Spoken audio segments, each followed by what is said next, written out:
Good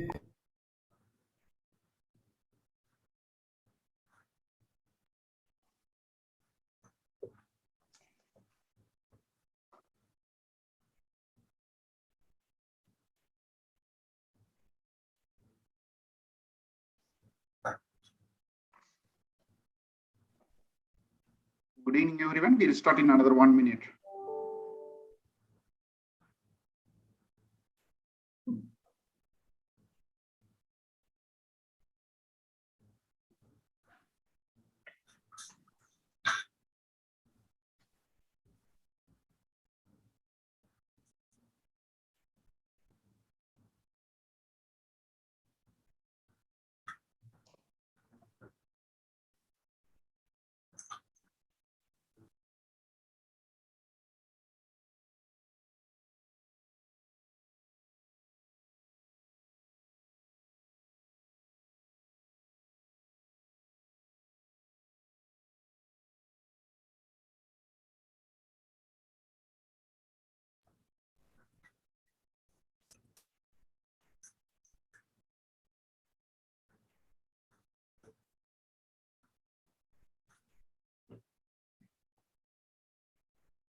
Yeah, we'll be starting now. Just we are waiting for another 1 more minute, or we can.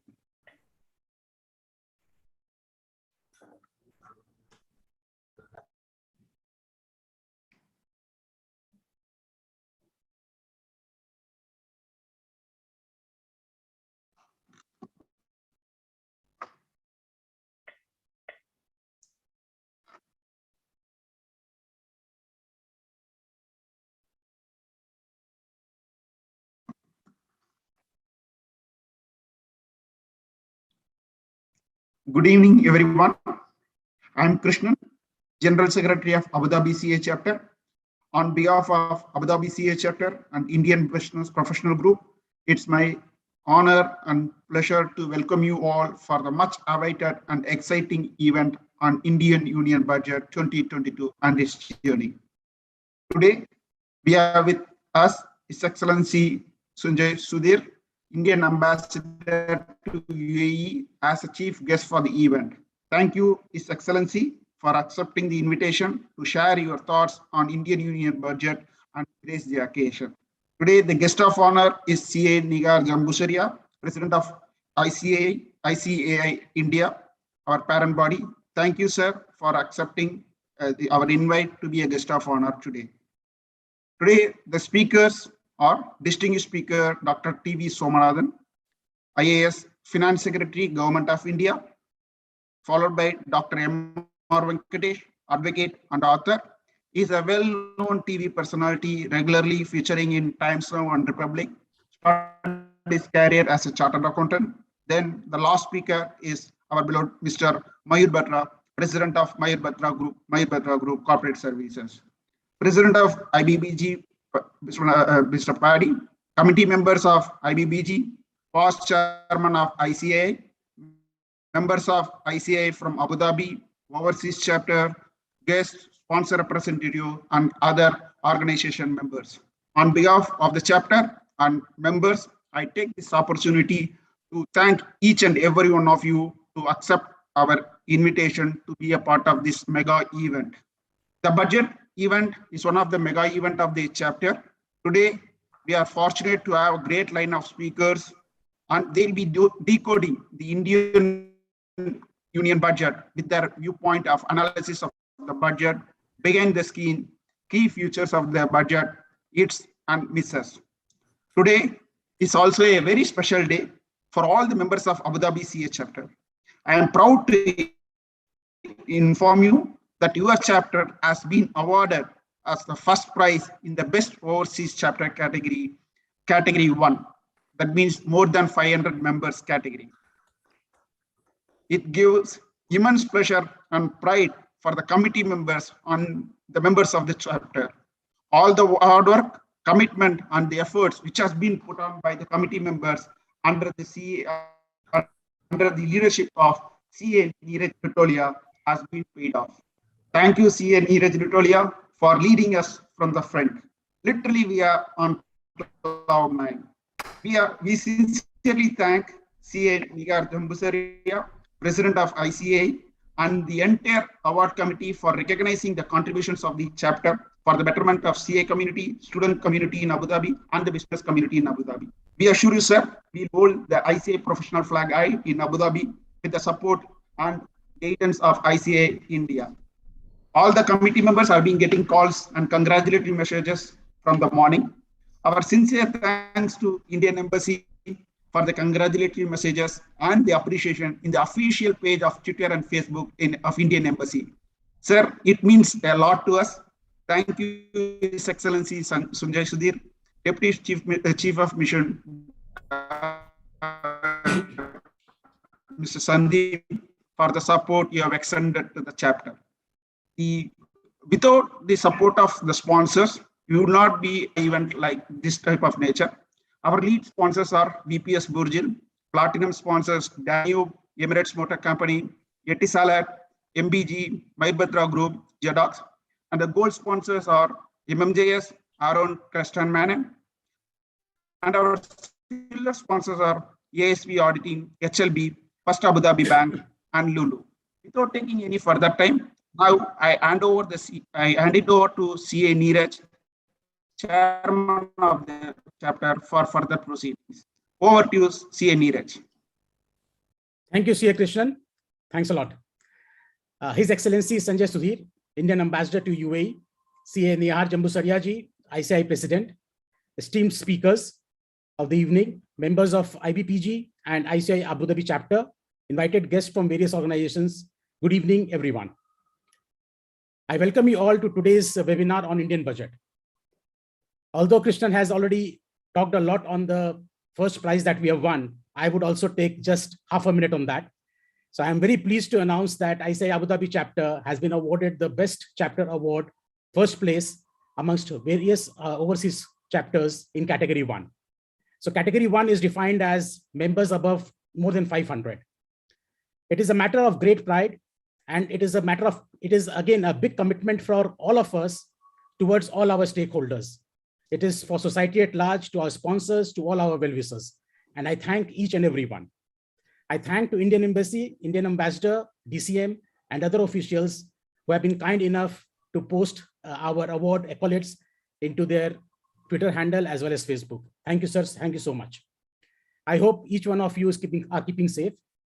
And I welcome you all to this joint event with IBPG. As you are aware that ICI and IBPG are two apex professional body in Abu Dhabi, and we collaborate from time to time whenever there is a topic of general interest. Keeping in view the large number of COVID cases these days, I request everyone to get fully vaccinated and do take care of yourself and your family members. We are currently unable to do physical events because of the restrictions by the authorities. And as soon as these restrictions are over, we will do our physical events on a regular basis. On the chapter front, we plan to do an annual cricket tournament on 12th and 13th Feb. There's a lot of excitement amongst our members, and almost 10 teams have already signed up for it. So it will be a great fun-fair evening for all our members. We continue to our learning, and the managing committee always tries to bring in the latest and relevant topics for our members. We are planning an event on IFRS, new corporate tax, which is again something new for this country. And we are seeing that these taxes and regulations that is coming up will be a lot of course, it is from AML, anti-money laundering perspective, and bringing UAE into the map of being financially secured country. It also brings in a lot of financial professionals to come up with their value addition to each organization. So we will have a session on new corporate tax, although there may not be much at the moment to talk, but still just to have a brief how to prepare yourself with the upcoming new tax laws. And we also bring in a topic where what role technology plays in forecasting. So these are the next few events that we have planned. I welcome you all to this exclusive look on Indian budget and its journey. This time, I would say the budget was the shortest by the finance minister, but the most impactful. Budget has a long-term vision and with high growth, and it is a balanced budget. This is my opinion on this budget. Although there may have been a bit to be done towards those who are impacted by pandemic, which we didn't see in this budget. Sri TV Somanathan, IAS, who's a finance secretary, Government of India, Dr. M.R. Venkatesh and Mayur Batra, they are today's speaker. So we have, as I said, none other than the finance secretary, the man behind the budget. And he will take us through the journey of what goes into preparation of the budget. And we are thankful to our member, Anant Srinath, who has been kind enough to facilitate TV Somanathan Saab for this event. Thank you, Anant. Dr. M.R. Venkatesh, as Krishnan just mentioned, that he's the person who regularly features on various talk shows and debates on Indian TV channels. And he will analyze the budget from his perspective. So we can have some candid views on the budget from him as well. And Mr. Mayur Batra, who is the president of MBG Group, will advise us on the impact of this budget on the foreign and NRI investments. So we are very thankful to almost 500 registration that has been done for this event. We see that a lot of members have already joined, and we are hopeful that few may join in few minutes from now. We are also thankful to all the sponsors. Be safe and do take care of yourself. Now I call upon Padmanabha Acharya, President of IBPG, to welcome the members. Thank you. Thank you, CA Niraj. His Excellency Sanjay Sudhir, always a pleasure to see you. CA Nihar Jambusaria, President ICAI. CA TV Somanathan, Finance Secretary, Government of India. Dr. M.R. Venkatesh, Mr. Mayur Batra, board members of IPBG, committee members of ICAI, past chairman, fellow members of ICAI and IPBG, a warm welcome to all of you. We are delighted to be hosting this budget seminar together with ICAI, and we've been doing this for the last 4 or 5 years. And as Niraj mentioned, whenever we have a common technical topic of interest to both ICAI and IPBG members, we'll definitely try to bring it together. At the outset, I would like to congratulate CA Niraj, CA John, CA Krishnan, and the entire committee for the Best Overseas Chapter Award. We know that this is something which is very, very important for the chapter, and they go all out to get it. And it's not by any mere coincidence that you've got it. I was just talking to all of you about the annual international seminar, the profile of the speakers who you got to Abu Dhabi, and even look at the profile of the speakers we have today. Even this is the best of the best who we can get. And efforts like this help you in getting the Best Chapter Award. Given the stature of India in the world community, the Indian Union budget is receiving a lot of attentions from Indians, NRIs, and the world at large. So this year, when the budget was announced, obviously there were a lot of eyes. Prime Minister Modi termed the budget as a step towards a modern and self-resilient India. Obviously, the budget was drafted around the pandemic. So our Finance Minister, Nirmala Sitharaman, was very conscious about no taxes being raised or created. Obviously this was something in her mind, and something which is quite remarkable is the aspiration to grow at 9.2%, 9.27 to be very precise. Just to give you some context, global economies and probably the UAE is expecting to grow by 2%, and against that we are looking at growing at 9.27%, which is unprecedented, not heard anywhere globally, particularly in the light of the pandemic. It's heartening to also see 4 key pillars emerging in terms of inclusive development, productivity enhancement, energy transition, and climate action. And being in the UAE, the last 2 are very much relevant to us and also very interesting in terms of energy transition and climate action. What gives me hope personally is the amount of 4.1% of GDP allocated towards capital expenditure in terms of building our infrastructure. What also gives me a lot of hope is the GST collections in January, which were at an all-time high of 1.4 lakh crore rupees. India is very unique when it comes to thinking about new things and taxing new things. And the digital rupee and the 30% tax on digital rupee is quite interesting to all of us. I'm sure we are setting a precedent for other economies to follow. I don't want to steal the thunder from our speakers, and I'll just briefly touch base on what IPBG is doing. We are planning a seminar with the British Business Group later this month, and further details will come to all of you. We also are planning some more seminars together with ICAI. I heard about the recent introduction of the corporate income tax at 9%. All of you, I'm sure, have a number of questions. So we will be hosting also a seminar on corporate taxation in the UAE for the benefit of all of our members. Without taking any further time, I now hand over the floor to Mohammad Shafiq, who will introduce our chief guest. Thank you. Thank you, Paddy. Good evening, everyone. Myself, Mohammad Shafiq. I'm the leader at the Professional Development Committee at ICAI Abu Dhabi Chapter. It is indeed an honor and privilege to introduce the chief guest of the evening, His Excellency Sanjay Sudhir, Ambassador of India to UAE. His Excellency Sanjay Sudhir joined Indian Foreign Service in 1993. He served as a High Commissioner of India to the Maldives from March 2019 to October 2021. Prior to this, he was the head of International Cooperation Division at Ministry of Petroleum and Natural Gas, heading in New Delhi 2015 to 2019. In a diplomatic career spanning about 3 decades, Mr. Sudhir has done 6 overseas postings.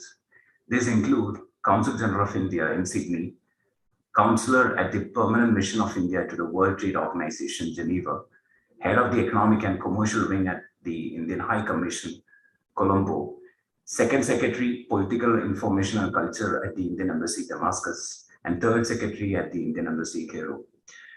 His posting at headquarters include Joint Secretary and Head of the Office of External Affairs, Joint Secretary, Deputy Chief of Protocol, and in the Europe West Division.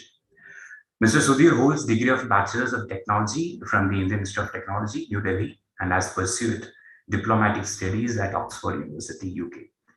In international trade, Mr. Sudhir has done certificate courses on TRIPS agreement and public health, WTO law and jurisprudence, and WTO dispute settlement.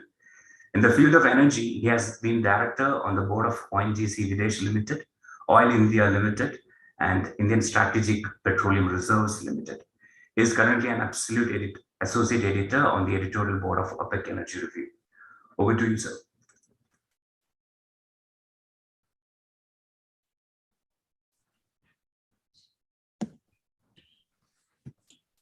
Thank you very much, friends. Shri TV Somanathan, Finance Secretary, Office Bearers of ICAI Abu Dhabi Chapter, and all those who have joined this virtual event.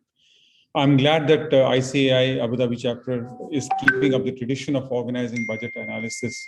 Let me first of all congratulate ICAI for the Abu Dhabi Chapter for being awarded the first prize for the best overseas chapter. And indeed, at the Indian Embassy, we were really delighted that they have been honored as such, and we just wanted to be a part of their celebration and their happiness and their achievement. Therefore, we thought, it's good that we also tweet from our official handle to congratulate them on this achievement. So keep up your efforts, please. And at this moment, let me also acknowledge the support received by the embassy from ICAI Abu Dhabi Chapter for providing human services to the community during the most difficult of COVID times. I think they were working with the embassy shoulder to shoulder.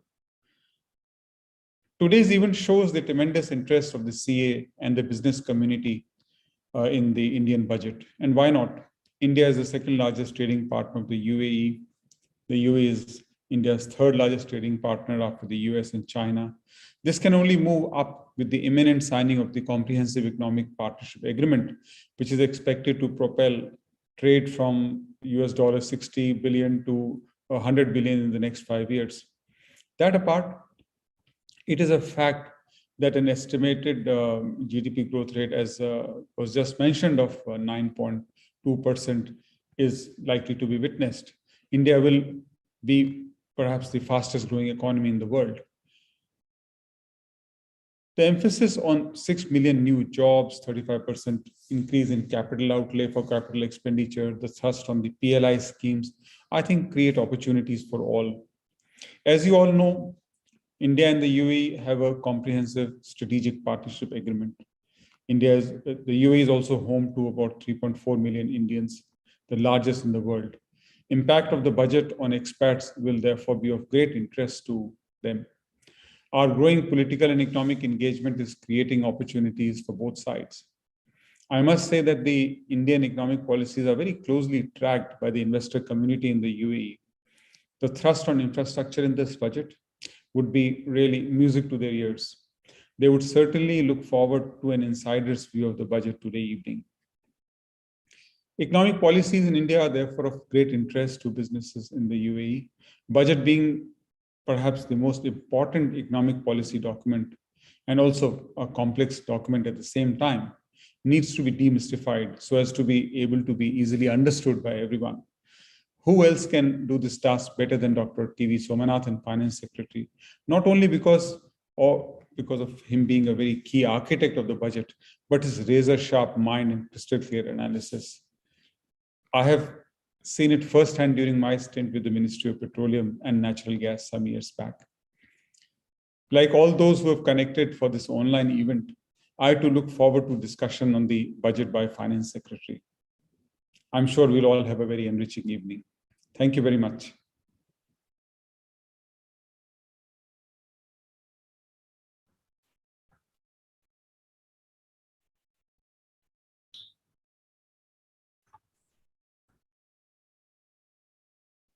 Thank you. Now let me move on to introduce our most distinguished speaker for the evening, Dr. T.V. Somanathan, Finance Secretary, Government of India, for a look on behind the scenes on how the budget was set and what the aspirations are. So thank you, sir, for accepting the invitation. To talk a little bit about Dr. T.V. Somanathan, he holds a PhD in economics from Calcutta University, as well as completed the Executive Development Program of Harvard Business School, and is a fully qualified chartered accountant and company secretary, including ACA, CCA, FCMA, Fellow of the Governance Institute, ACMA, and ACS. He joined the Indian Administrative Services in 1987, ranked second All India, and was awarded the gold medal for the best IAS probationer of his batch. He is currently Finance Secretary, Government of India. He was previously Joint Secretary, Ministry of Corporate Affairs in 2010, and Joint Secretary, Additional Secretary to the Prime Minister from 2015 to 2017. He has earlier worked in a variety of senior positions in the government of Tamil Nadu, including Deputy Secretary of Budget, Joint Vigilance Commissioner, Executive Director, Metro Water, Secretary to Chief Minister, and Additional Chief Secretary and Commissioner to Commercial Taxes. As founder MD of CMRL, he was responsible for achieving financial closure and awarding the initial tenders for implementing the 14,600 crore Chennai Metro Rail project. In 1996, he joined the World Bank, Washington, through the Young Professionals Program as financial economist in the East Asia and Pacific region vice presidency. In 2000, he became one of the bank's youngest sector managers when he was appointed manager of the Budget Policy Group. In 2011, his services were sought by the World Bank, and he served as director from 2011 to 2015. He has published over 80 papers and articles in journals and newspapers on economics, finance, and public policy. He is also the author of 2 books, Derivatives by McGraw-Hill Education, as well as The Economics of Derivatives by Cambridge University Press, and of chapters in the Oxford Handbook of Indian Constitution, Land Reforms in India, and Public Institutions in India, Rethinking Public Institutions in India Again, and On Trial of the Black. Over to you, sir. Over to you, sir. Thank you very much. It's a great pleasure for me to be in this event today. I'm very happy to be in the midst of His Excellency Mr. Sanjay Sudhir, who's the Indian Ambassador to the United Arab Emirates, Mr. Ritolia, Mr. Acharya, Mr. Shafiq, and other members of the Abu Dhabi chapter of the Institute of Chartered Accountants of India. So it's a great pleasure for me to be here and to be able to share with you some of my experiences and thoughts in the formulation of India's budget for the financial year 2022-23. You have asked me to speak on behind the scenes of the budget. So I will take a few minutes to speak about what it is like to formulate a budget in the government, and what are the peculiar or unusual features of budgeting in government, which may be different from what many of you are accustomed to in the private sector. And then, if time permits, I will go on to briefly describe some of the features of the budget, though I'm sure you as chartered accountants have probably read it in great depth and don't need that summary, but still, as a matter of formality, if I have time, I will summarize it. So budgets in a parliamentary democracy serve multiple purposes. Firstly, they are an annual financial statement. In fact, the word budget does not occur in the Constitution, but the word annual financial statement does occur in the Constitution. The government is required to present an annual financial statement to Parliament. This is a constitutional requirement. This is a function which is, of course, routine because it has to be done every year and it is a formality. But though it's routine and though it's a formality, it is nevertheless a very crucial formality and a very crucial routine, because it is a statement which lays out what the government expects to spend, what it spends the money on, which sectors, how much, is it more, is it less, and how does it raise the money to incur this expenditure. Will it raise it by increasing or decreasing taxes or by keeping tax rates the same? Will it be borrowing more? Will it be borrowing less? Will it be relying on greater non-tax revenues such as dividends and sales of assets? So these are all important for various functionaries in the economy. And therefore, it is a statement which, while it is routine and has to be presented annually, is of considerable interest to many people in the economy, and of course of particular interest to chartered accountants, who of course are involved in advising many participants in the economic process. There are some key differences between the budget in government and the budget in the private sector. But before I go on to that, let me point out another feature of the annual financial statement or the budget. So the budget really consists of two parts. There is an annual financial statement, which is actually the numbers, the books containing the various heads of receipts, of expenditure, borrowing, etc. But it is always accompanied by a formal speech by the Union Finance Minister to Parliament. And that speech is important because it is a statement of policy intent of the Government of India. And because all the expenditure of the Government of India in every department, ranging from the Ministry of External Affairs to the Ministry of Defense, is covered by that budget, it is a time at which the government states its policy intent in many sectors, many departments, many ministries. And therefore, it is awaited not only by those with an interest in the revenues and in the expenditures of the government, but also by those who have interest in the policies that the government is intending to follow. And the policy intent declared in the budget influences the decisions of many people in terms of what they propose to do. Now, there are some, as I said, there are some differences between the budget in government and the budget in the private sector. One key point that people outside government often do not appreciate is that the government does not have the luxury of choosing its customers. So we cannot say that, oh, it's very difficult to deal with this group of people, we will no longer serve this constituency. Or we cannot say that, oh, the CAs are very difficult, they keep asking for some amendment or some change, so let us cut off the CAs from the budget. We can't do that. So I'm just giving you that as an example, that there is no segment, no sector, no citizen, no part of India that we can explicitly choose to ignore or neglect in the budget. So it has to be something for everybody. And it is impossible to be everything to everybody. So it's a very challenging task to meet expectations, because different people have different expectations. Some people want higher taxes, some people want lower taxes. Some people want simplification, some people want complication. Some people want environmental laws to be diluted, some people want them to be tightened. So the government has to deal with all of these people, and it represents all of these people. And the budget that we formulate, by definition, cannot please all these people, because if we please one, you are not pleasing the other. So it is, in a sense, a very complex task, and it can sometimes be a thankless one.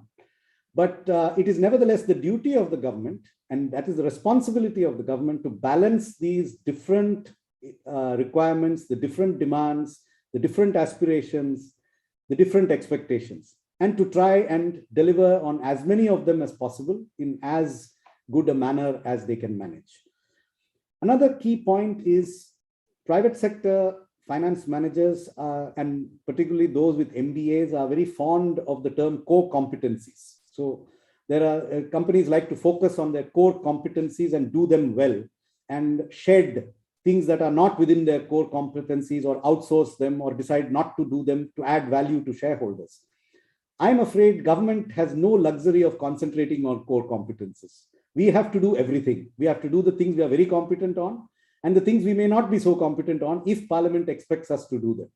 So we have no luxury of relying on core competences. So we have to do what is expected of us, and we have to find a way to do it. So many of the nostrums or solutions that are advocated by experts from the private sector are not really very easy to apply in our context. And sometimes I am amused when people who have a lot of success and expertise in the private sector say that, look, the whole problem with government is they don't know how to manage. They don't understand these private sector management techniques. We just have to teach them all these techniques. And if they start understanding what the management of Infosys understands, and if they use the HR policies of somebody like Infosys, I have heard it said by an Infosys leader once, that then all the problems will be solved, because it's just that they don't know how to do it. They are quite ignorant, and they are unable to manage this because of their ignorance. But there are so many differences that I don't think it would be very easy. And if we transplant somebody from one of those companies to sit and manage the union budget, I think they would change their opinion very quickly. Another complication for us is that we provide many things free.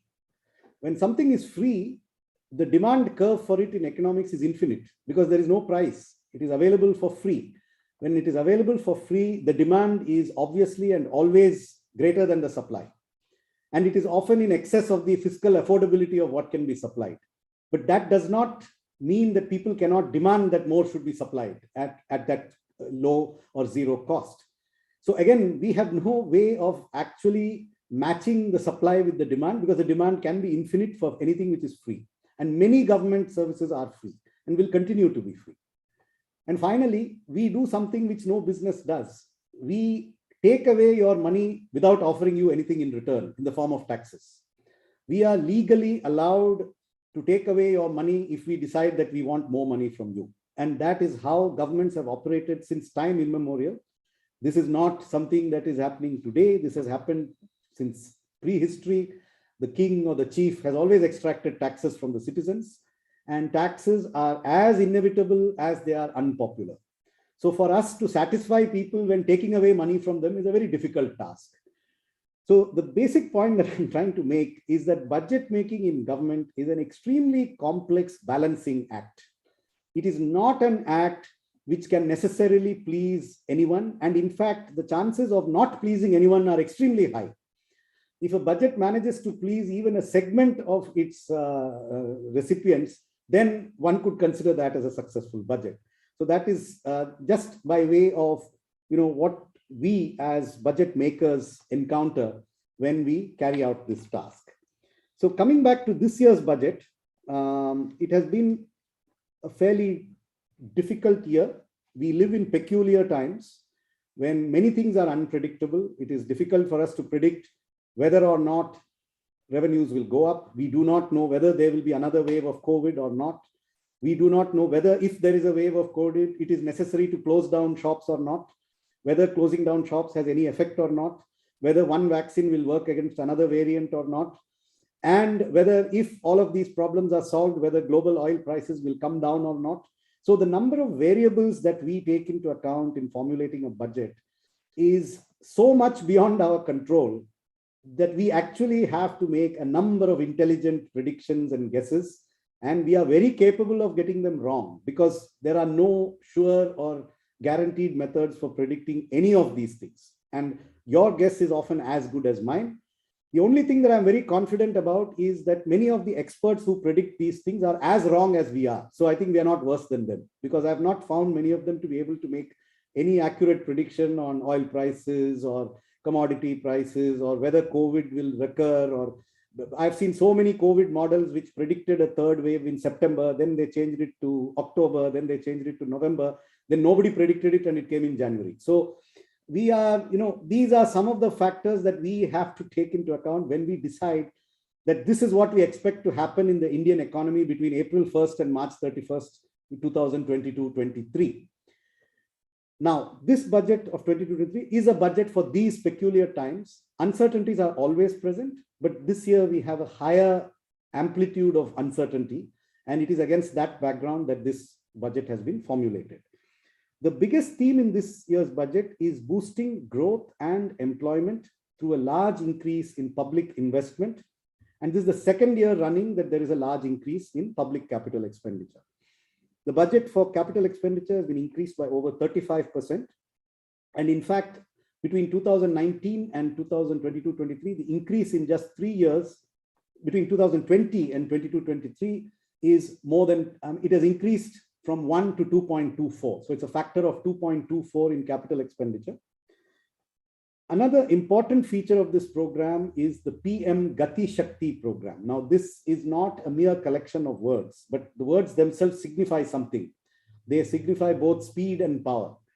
And what is it that this means? So the PM Gati Shakti program has a quantitative component, which is a big expansion in the construction of world-class infrastructure, roads, railways, telecommunications, power, ports, airports, waterways. All of this are part of PM Gati Shakti on the quantitative side.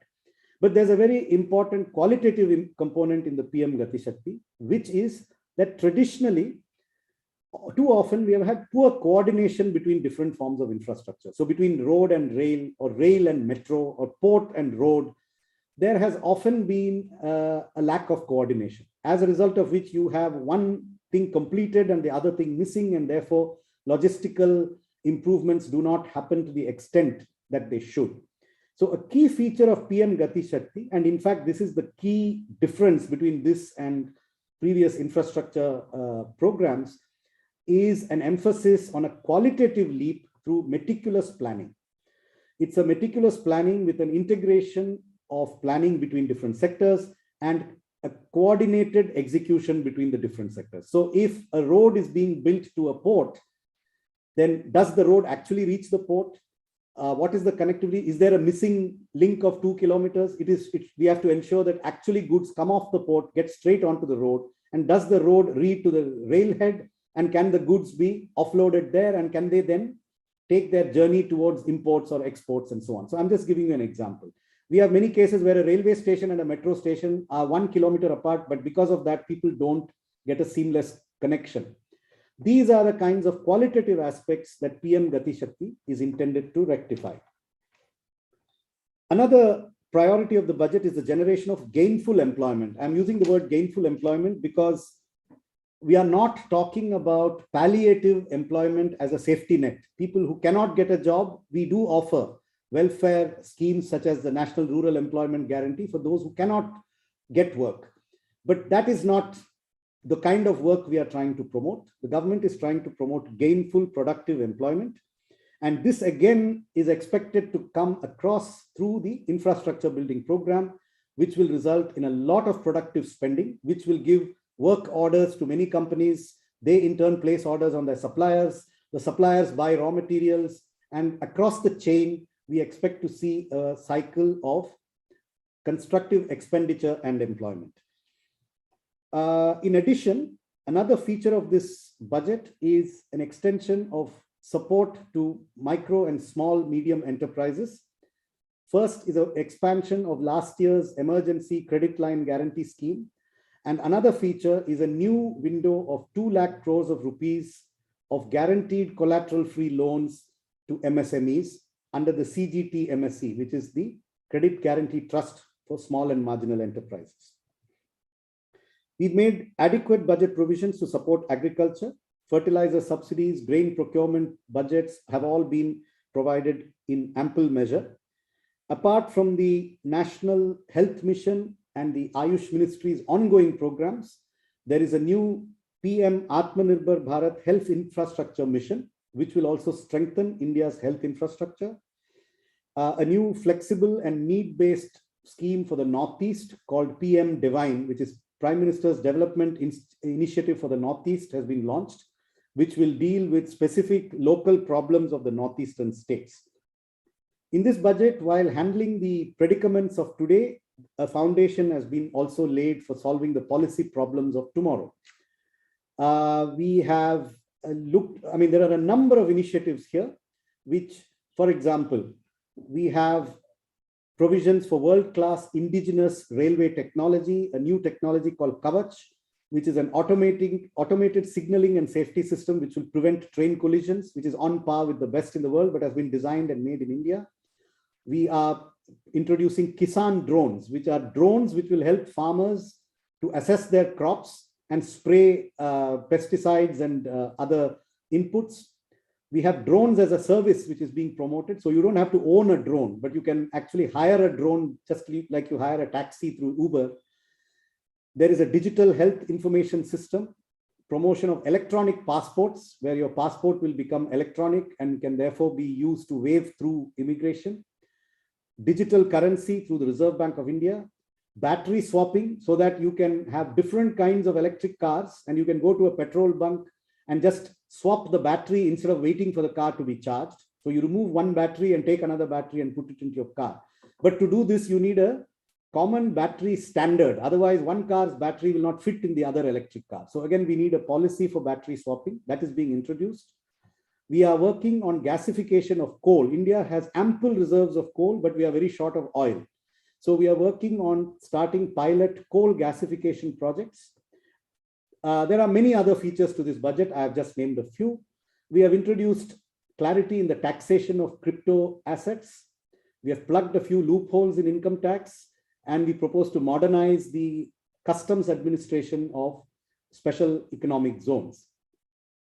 Another interesting feature is, I just want to mention this, that as some of you may be aware, the Tamil poet C. Subramanya Bharati, the famous poet, passed away in September 1921, approximately 100 years ago.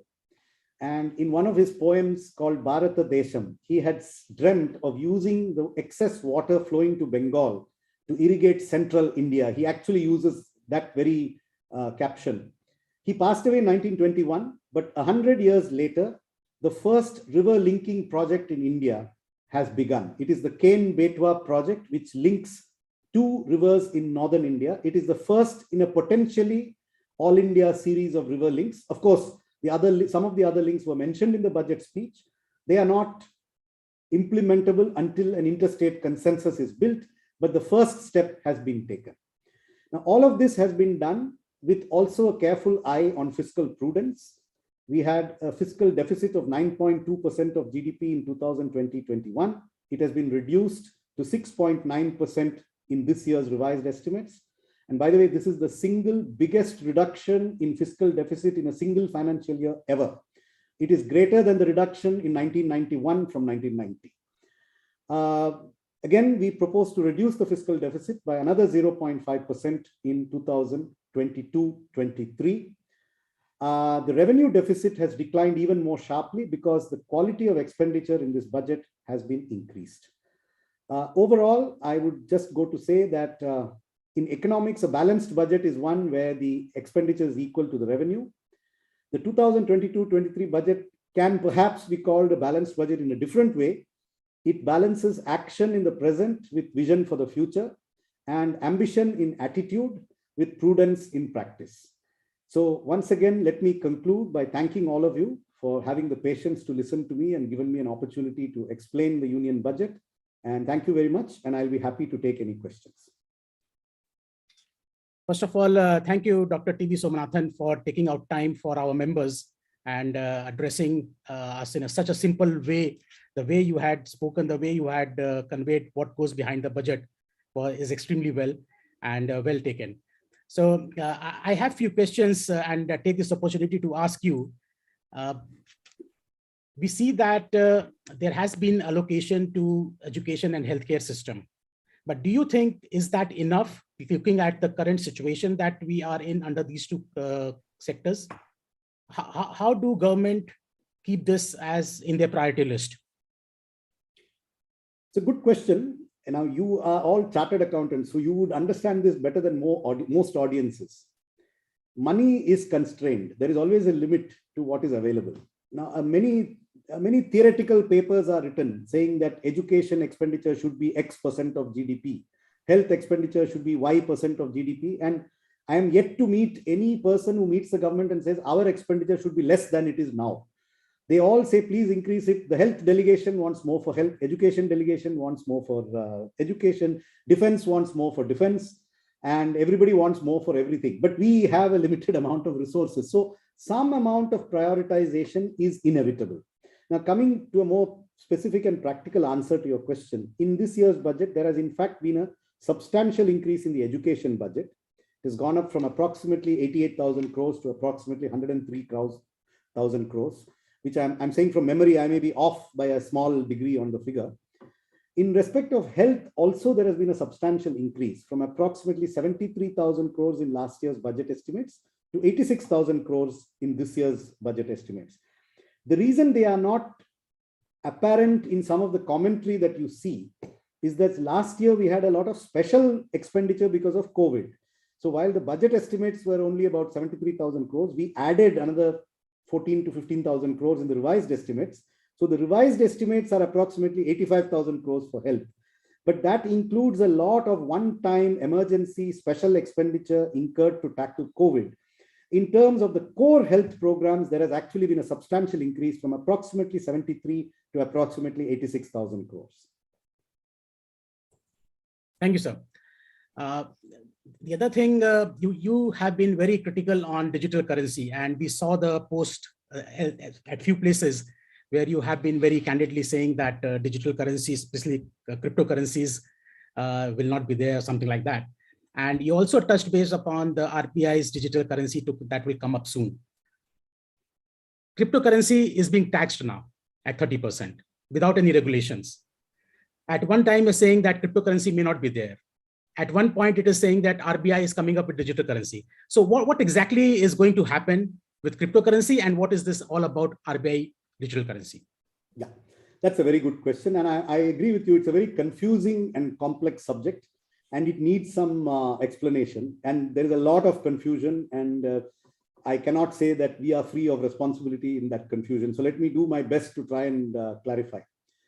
First, let me draw a distinction between the digital currency, which will be issued by RBI, and which I don't use the word cryptocurrency, but I will use the word crypto asset. Now, there is a clear distinction between these two. So let me start with the crypto assets first. The crypto assets that you see, there are three different issues to be tackled with them. First is their legality. Are they legal or illegal? Second is, are they regulated or unregulated? And the third is, are they taxed or untaxed? These are three separate questions. They have some interlinkages, but they're actually separate. Now, as chartered accountants, I don't need to tell you that illegal income is taxable. All income is taxable. An IAS officer taking a bribe, that bribe is taxable. A smuggler smuggling gold, that income is taxable. So taxability and regulation or legality are two separate and completely separate issues. Crypto assets have been taxable before this amendment. They are taxable today in the month of February. They will be taxable after April 1st. What has been introduced in the budget is clarity and specificity about a specific taxation regime for crypto assets from April 1st, which will be a flat rate of tax, disallowance of losses, disallowance of crypto losses on other sources of income, etc. So that is on the taxation part. Until then, is it taxable? Yes, it is taxable. And you know this better than me. I mean, there may be officers who may not know this, but our chartered accountants know this better than anybody else. It is taxable. But as chartered accountants, you would also know that there are many interesting ways in which it can be taxed until April 1st. So you can choose different ways of taxing it based on the specific circumstances, whether it is business income or it is capital gain or it is income from other sources. And I'm sure you know better than me how it is to be treated before. I mean, you have also won the best chapter awards. You must be very intelligent people. So you will have better answers on what to do until March 31st. I don't need to give you any guidance on that. Now coming to the second aspect of legality and illegality. It is not illegal. Crypto assets are not illegal as on date. They are legal, because to be illegal, there has to be a law making them illegal. There is no law making them illegal. It is perfectly legal to purchase or sell crypto assets in India. There is no illegality. Now here there is a confusion, because often people use another term called legal tender. I want to make a very clear distinction. It's a complex subject, so please permit me some time to explain this. See, a legal tender is something which is, so the opposite of legal tender is not illegal. The only legal tender in India are the notes and coins issued by the government of India and the Reserve Bank of India. The US dollar is not legal tender in India. The Saudi Riyal is not legal tender in India. The UAE dirham is not legal tender in India. Gold is not legal tender in India. Silver is not legal tender in India. Diamonds are not, but they are not illegal. It is not illegal to have diamonds. It is not illegal to have gold. It is not illegal to have foreign currencies, but they are not legal tender in India. So what is legal tender? Legal tender is that which by law must be accepted in settlement of a debt. So if A owes a sum of money to B of say 100 rupees, in settlement of that debt, if he offers a currency note of 100 rupees, B cannot say, no, I don't want this 100 rupee note. Please give me a box of gulab jamun or give me a US dollar note. You cannot say that. You have to accept the 100 rupees. But you have a choice of accepting a gulab jamun tin or a US dollar or something else. That is your choice. But the law mandates that you must accept the 100 rupee currency note. So I have repeatedly said, crypto assets, whether it's Bitcoin or Ethereum or stable coin or any of this, are not legal tender. They will not be legal tender now. They will not be legal tender in future. They are unlikely to be legal tender in most currencies in the world at any time. However, when I say it is not legal tender, it does not imply that it is illegal. It only implies it is not legal tender. Just as gold is not legal tender, silver is not legal tender. That doesn't mean that gold is not valuable or silver is not valuable. It has its own value. True. So now I come to the third part. Is it to be regulated or not regulated? So here there is a policy choice. There are some things which are regulated and some things which are not regulated. So horse racing is legal in India. It is not regulated. So it is only regulated by the turf clubs. And I'm sure some of you are auditors of turf clubs. My father-in-law used to be an auditor of a turf club. So the turf club runs itself. It runs races and people bet on those races. And if there are winnings from horse races, they are taxable. So the absence of regulation or the presence of regulation is separate from the issue of taxation. Now, should it be regulated? Should it not be regulated? The government is yet to take a firm decision on. So the government is yet to decide on whether it should be illegal. Now, illegal would be if it is banned. So, for example, heroin or drugs are banned. They are not regulated; they are banned. So that is one choice. The other choice is you can regulate it, like you regulate. Listed shares are regulated, but they are not banned. But then there are things like horse races which are neither banned nor regulated. So crypto assets can fall in any of these three criteria. But as of now, the government has not banned them, so they are legal. The government has not regulated them, but they are still legal. The government may regulate them in future or it may not regulate them in future. But in any of these contingencies, it will tax them. And that is the clarity that is being given. So there are two separate issues. Clarity is being given on the tax aspect. The regulatory aspect will be decided separately. And as the finance minister explained in one of her press conferences, regulating it has many challenges. The government came out with a bill at one stage. But you see, India is a democracy. This is not China. Right. So when a bill comes, it doesn't just get passed. We listen to feedback from so many sources. Feedback from parliamentarians, feedback from chartered accountants, feedback from participants in the crypto industry, feedback from citizens, feedback from newspapers. So on this basis, it is clear that there are multiple points of view. It is also clear that regulating crypto is not a purely Indian phenomenon because many of the transactions are cross-border. So, remittances are made to purchase a crypto asset outside the country. In the United States. Cross-border, if you think so, yeah. Cross-border. Yes. So it is also the fact that whatever we do, it is ideal if it is closely coordinated with what is happening across borders. So the government is currently in the process of doing a wide study and consultation of all the issues. So it may or may not be regulated, but as of today, the position is clear. Crypto assets are legal. They are taxed. They are not regulated. They are banned, not banned. They are not banned. Very clear, sir. I mean, you made a proper Venn diagram kind of a thing. What fits into what is overlapping and what is not. You made it very clear. Thanks a lot. We have seen that there was an ambitious plan of disinvestment, which was not achieved in the last couple of years. And so my question is not on disinvestment, but my question is more on the 6 million jobs that is being looked into for the next 5 years. Do you think it is achievable? Is it not overambitious? Because if you look at the criticism in the BBC report, where it says that India is leading to a nowhere generation, how do you look into it? No, are you talking? Can you just repeat the question for a second? Okay, so my question is that 6 million jobs that will be created, which was in this budget.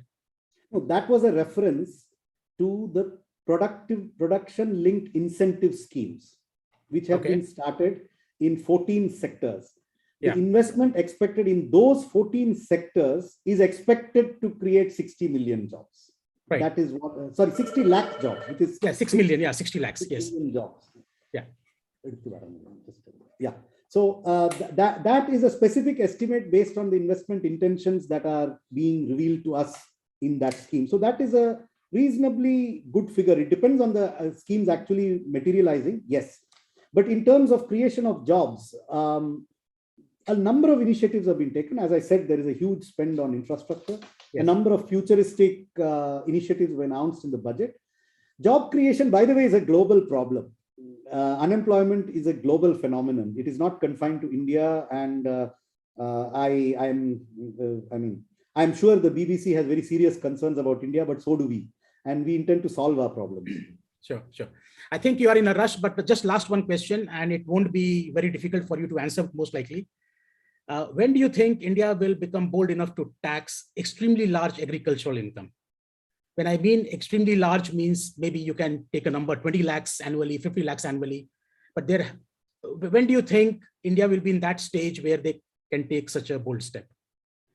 Incidentally, it is constitutionally permissible to do it now, but it has to be done by state governments. The fact is that agricultural income tax is very much permissible within the constitution. It is not illegal. It is in the realm of state tax rights. The fact is no state has chosen to tax it. So this taxation will happen only when there is a political consensus on taxing agricultural income. Can't center push that? You have seen what happened with even farm laws. So I think agricultural income is squarely in the realm of states. It is constitutionally, there is a specific entry on income tax on agriculture. It is in the state list. So the center cannot do it. But sometimes, sir, you see that it requires a constitutional amendment, by the way, to do it. Okay. But sometimes you see that if there is something being taxed at a higher rate for a wealthy person, the general mass feel happy about it. So don't you think that this can be made popular in terms of like if all the farmers or agriculture income beyond certain extremely high number, then general farmer will be happy that there is something happening in this. Do you think that this can be looked into this way? Maybe after I retire, I'll discuss it with you. But right now, I do not wish to comment on this issue. I'm a civil servant. Thank you so much. And I don't want to enter into the political realm. But I can take one or two more questions. Okay, then fine. There are a few questions, so I'll quickly look at it.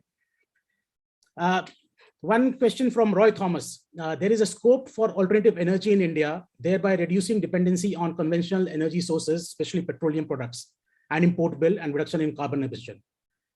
Can you brief us, this budget has any vision or allocation for this objective? I think the EV and all probably yes. Yeah.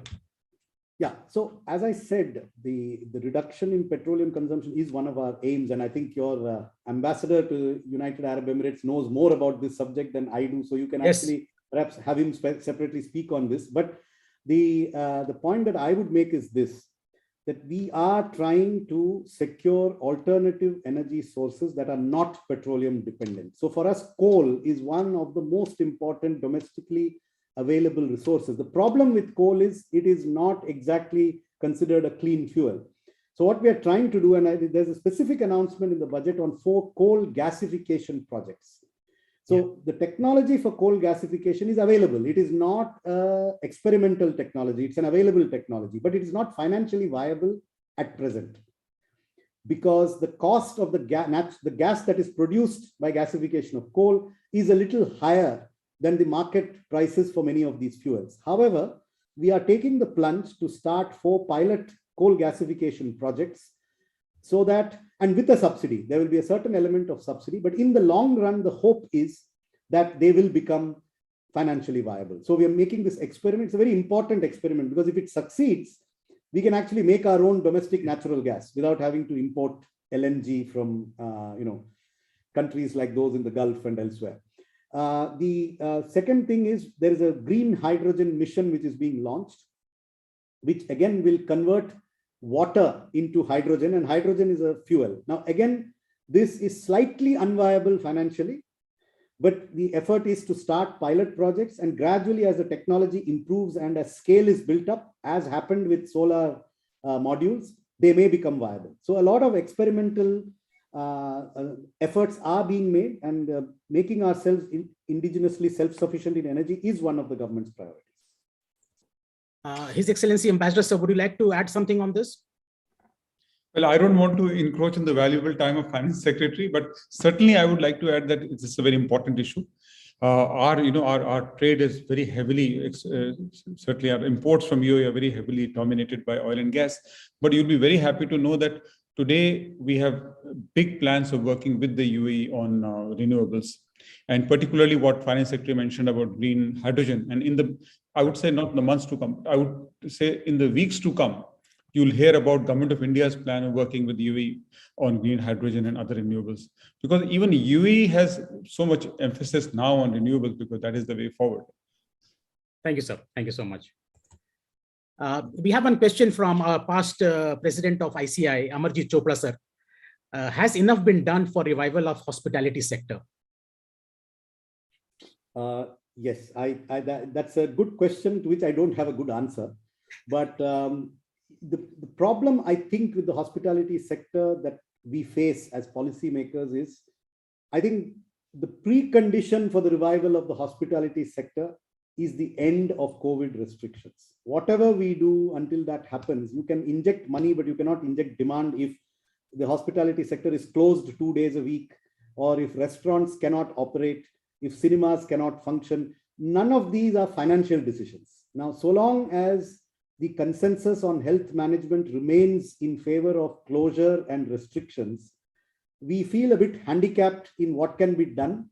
But I do take the point that is being made. We have introduced in this budget 50,000 crores as a special window for the hospitality sector under the Emergency Credit Line Guarantee Scheme, exclusively for the hospitality sector. And the details of that allocation are being worked out. It is intended to be more liberal and sort of better suited to the hospitality industry. There are some challenges. I admit that it's a sector which is under a lot of stress. Absolutely. This is a global problem, by the way. It's not just in India. True. But there are limitations in what the government can do, and we are not clear how exactly one can actually revive it and for how long, and is it viable. So a number of questions. It's an important issue. I don't have any quick or easy answer to it. But I think the key will lie in reopening. And so long as you have 2 days a week curfew, anything that you do financially will not work. So I think that's a precondition. Followed by that, there would have to be some measures made to help the industry. But it's a serious policy question needing our attention. Absolutely. So there was one event where I attended, and we had a discussion on that India lacks in marketing its tourist spots. There are n number of places which are amazingly done. It is, the place that everyone would like to visit. But in terms of marketing those places, India lags behind dramatically. And this is one area which should be focused on, where how to market our Indian tourism and the tourist places. Even if you look at, we travel outside from here, we go to places where we are taken to a small palace or a small museum, and the way they market it, the way they charge for entry fee and all is astronomical. And in India, although we have much better palaces, much better forts, but people don't go, and the upkeep and the maintenance is also lacking behind dramatically there. So there may be some plan to revive these things or to do it in a better way, which can help major tourism inflow. I fully agree with you. And by the way, there are some plans. There is 17 iconic sites are being developed. Correct. In a world-class manner by the Ministry of Tourism. And I would request many of you to go and take a look at the Statue of Unity in Gujarat, which is a world-class tourist site. You can actually spend 3 days there if you want. And it's very beautifully done. It's done. I have been to the Statue of Liberty. I've been to many other global locations, and I can tell you this is better than most of them.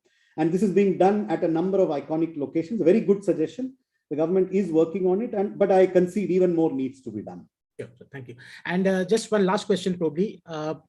We saw that there was an ambitious plan for disinvestment, which was not achieved last year. What do you think is the biggest hurdle in meeting the disinvestment target? So I want to say one thing. Last year, we announced a new public sector enterprise policy. The key feature of this policy was that the government intends to privatize public enterprises in the non-strategic sectors.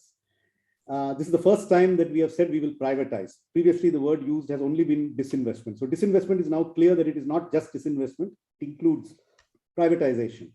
So the emphasis has shifted from using some sale of minority stakes to give resources in the budget to actually converting enterprises into more profitable and value-adding economic units. So Air India is the first in that direction. Recently, the sale of the Neelanchal Ispat Nigam Limited has just been almost concluded. I mean, the handover is yet to happen. In fact, that's an example. If it is now expected that the buyer of this Ispat Nigam will actually convert it from a 1 million ton to a 5 million ton plant in rural Orissa. And it's expected that an investment of 50,000 crores will happen over the next 6 years. This is and this is a closed plant. This is a closed public sector plant. So these are the kinds of productivity gains that the government is now looking for from its disinvestment program. So we have changed the emphasis from somehow garnering some funds for the budget, which used to be the primary objective earlier. That has now become a secondary objective. Therefore, the way we have set the figures is that the emphasis now is on these difficult transactions. It's much easier for us to sell 5% of SBI shares and raise some money. It will be very easy to do. It will help fulfill the fiscal number. But we have now changed our emphasis from that to these. And secondly, we have decided that we should be very conservative and reasonable in our estimates of revenues, because putting an ambitious number and then not achieving it is not something that we wish to do. So for both of these reasons, there is a change in the emphasis. Okay. This question was from Balakrishna. So thanks, Balak, for this question. And thank you, sir. Thanks for your time. It was an amazing session. I think we are getting a lot of good comments and there are a lot of questions as well. But I know that you said that you have some time limitations. So thank you for giving us time. And we appreciate your comments and your thoughts behind the budget. So thank you once again from the whole committee and for the whole chapter and on behalf of IBBG. Thank you very much. It was my pleasure to be with you. Thank you. Thank you, sir.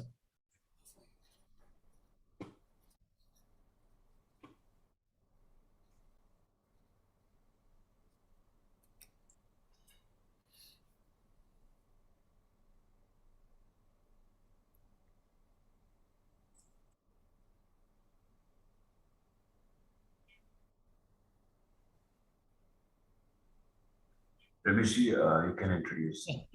Thank you. So, namaste and welcome everyone.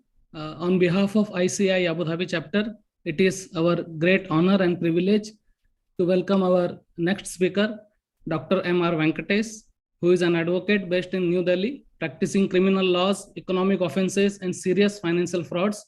He is an acknowledged expert in the field of anti-money laundering laws, anti-black money laws, direct taxes, and related regulations. He is a designated partner in Agastya Legal LLP and heads advisory and litigation-related issues. Also, Prevention of Corruption Act, Income Tax Act, Black Money, Undisclosed Foreign Income and Assets, and Imposition of Tax Act, SEBI Act, FEMA, and Fugitive Economic Offenders Act. MRV, as he is popularly known, is a chartered accountant from 1992 with an All India ranking.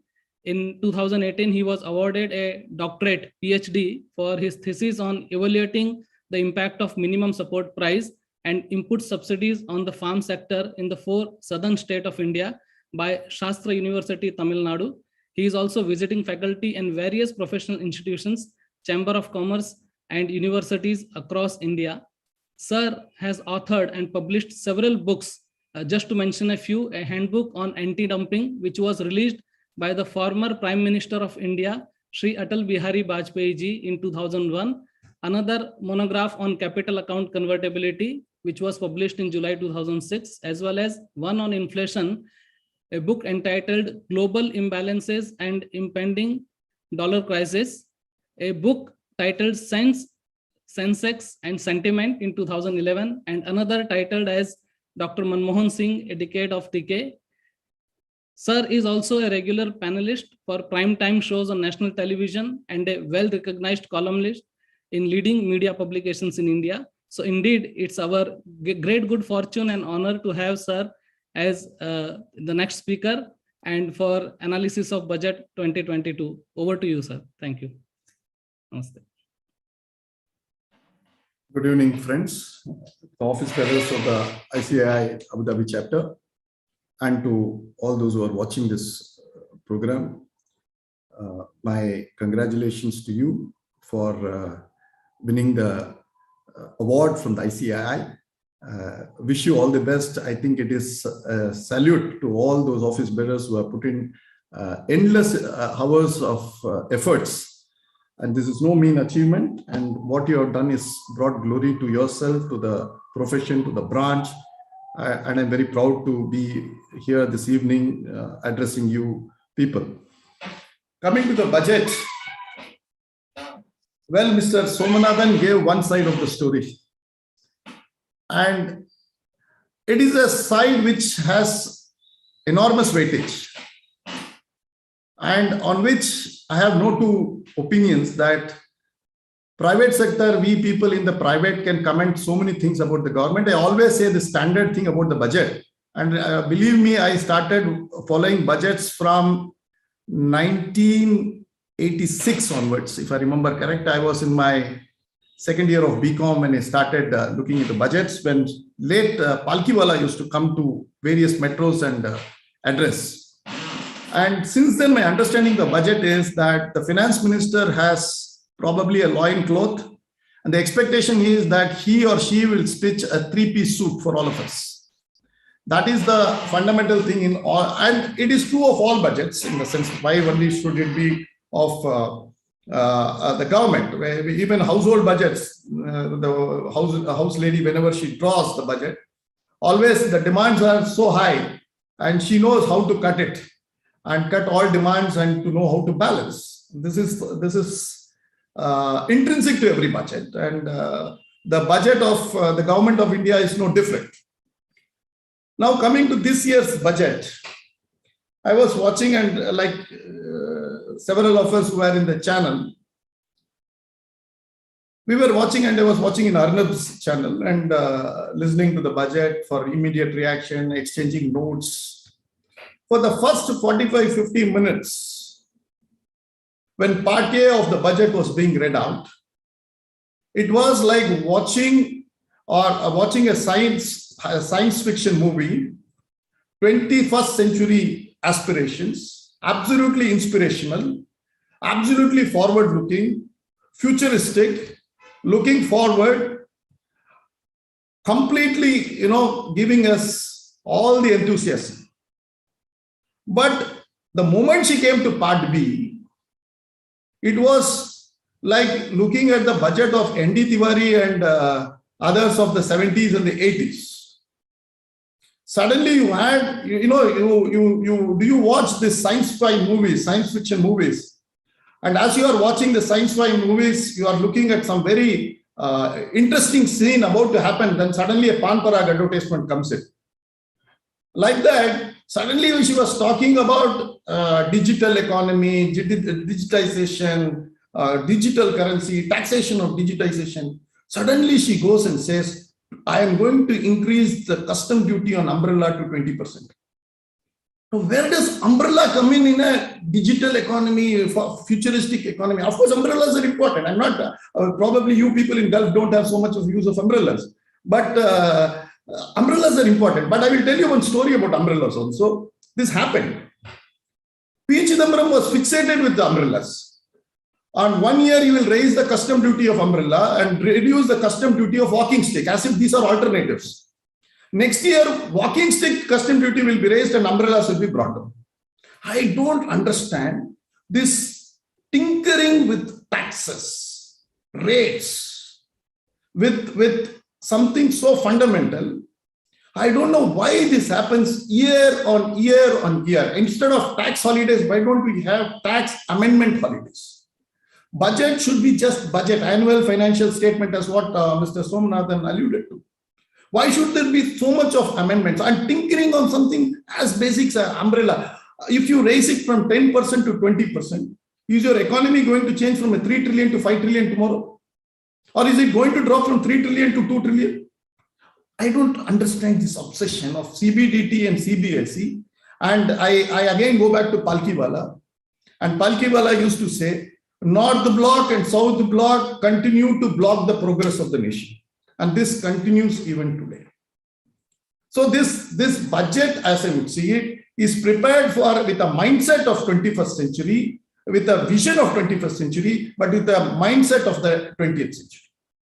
There is a complete paradox that I will deal with this as I go ahead. Now, what is the biggest challenge for the economy? What is the mindset of the Prime Minister? What is the thinking of the government?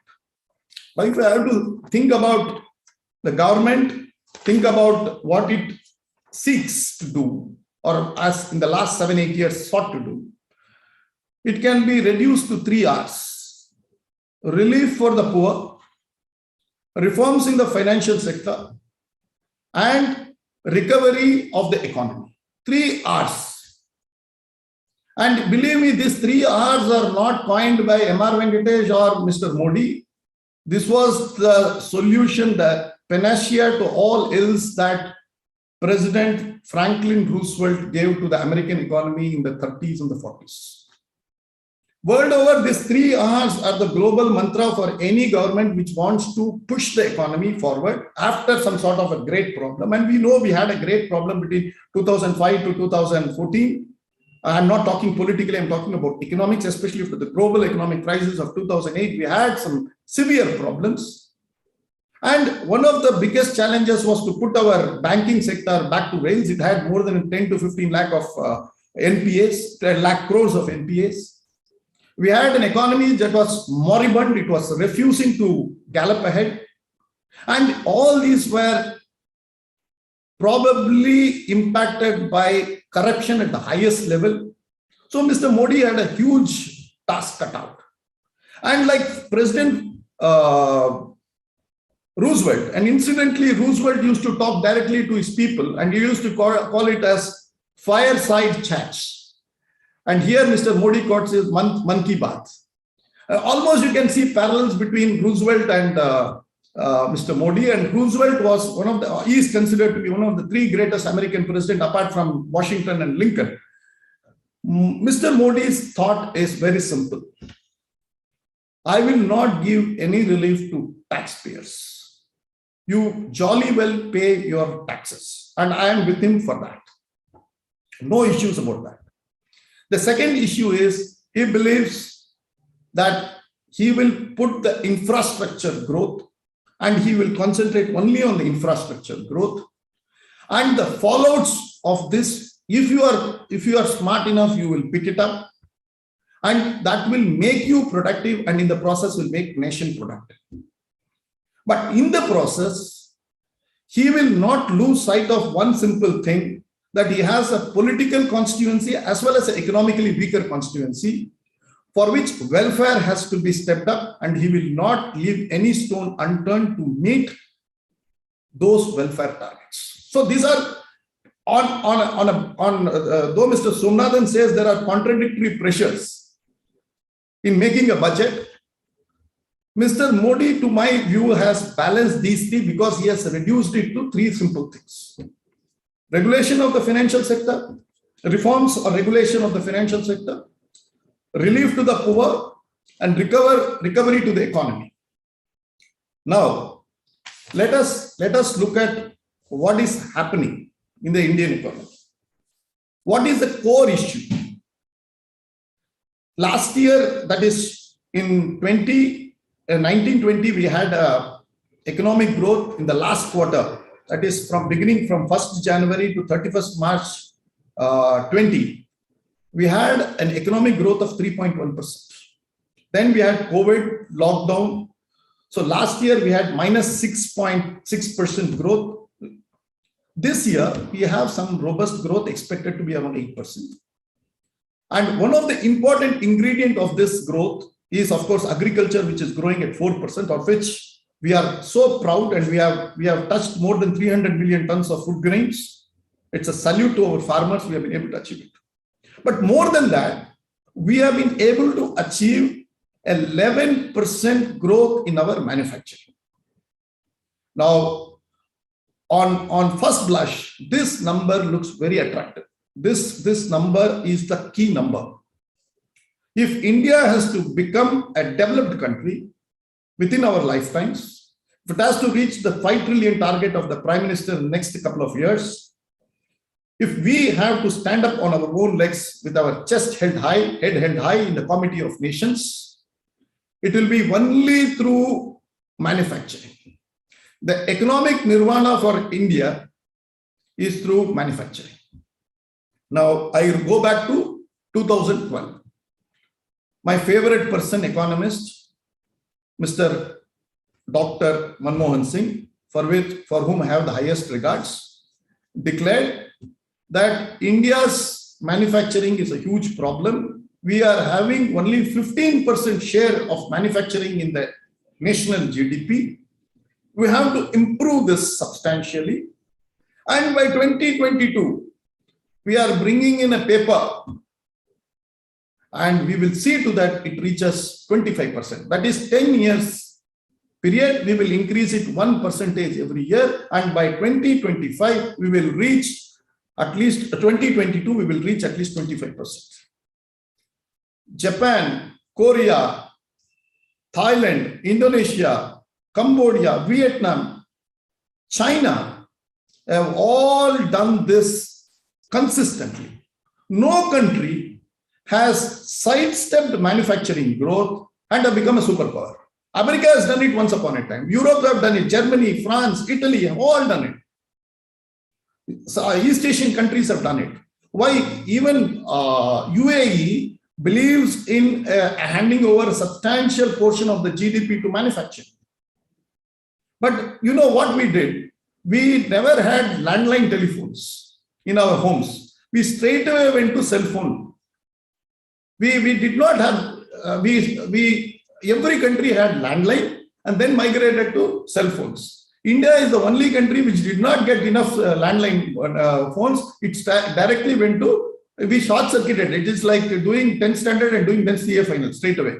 It is something that is jugaad which comes naturally to us. And interestingly, this is what we want to replicate here also. We want to short-circuit manufacturing. We don't want to worry about manufacturing. We don't want to worry about even services is now tapering. We are not, services used to gallop.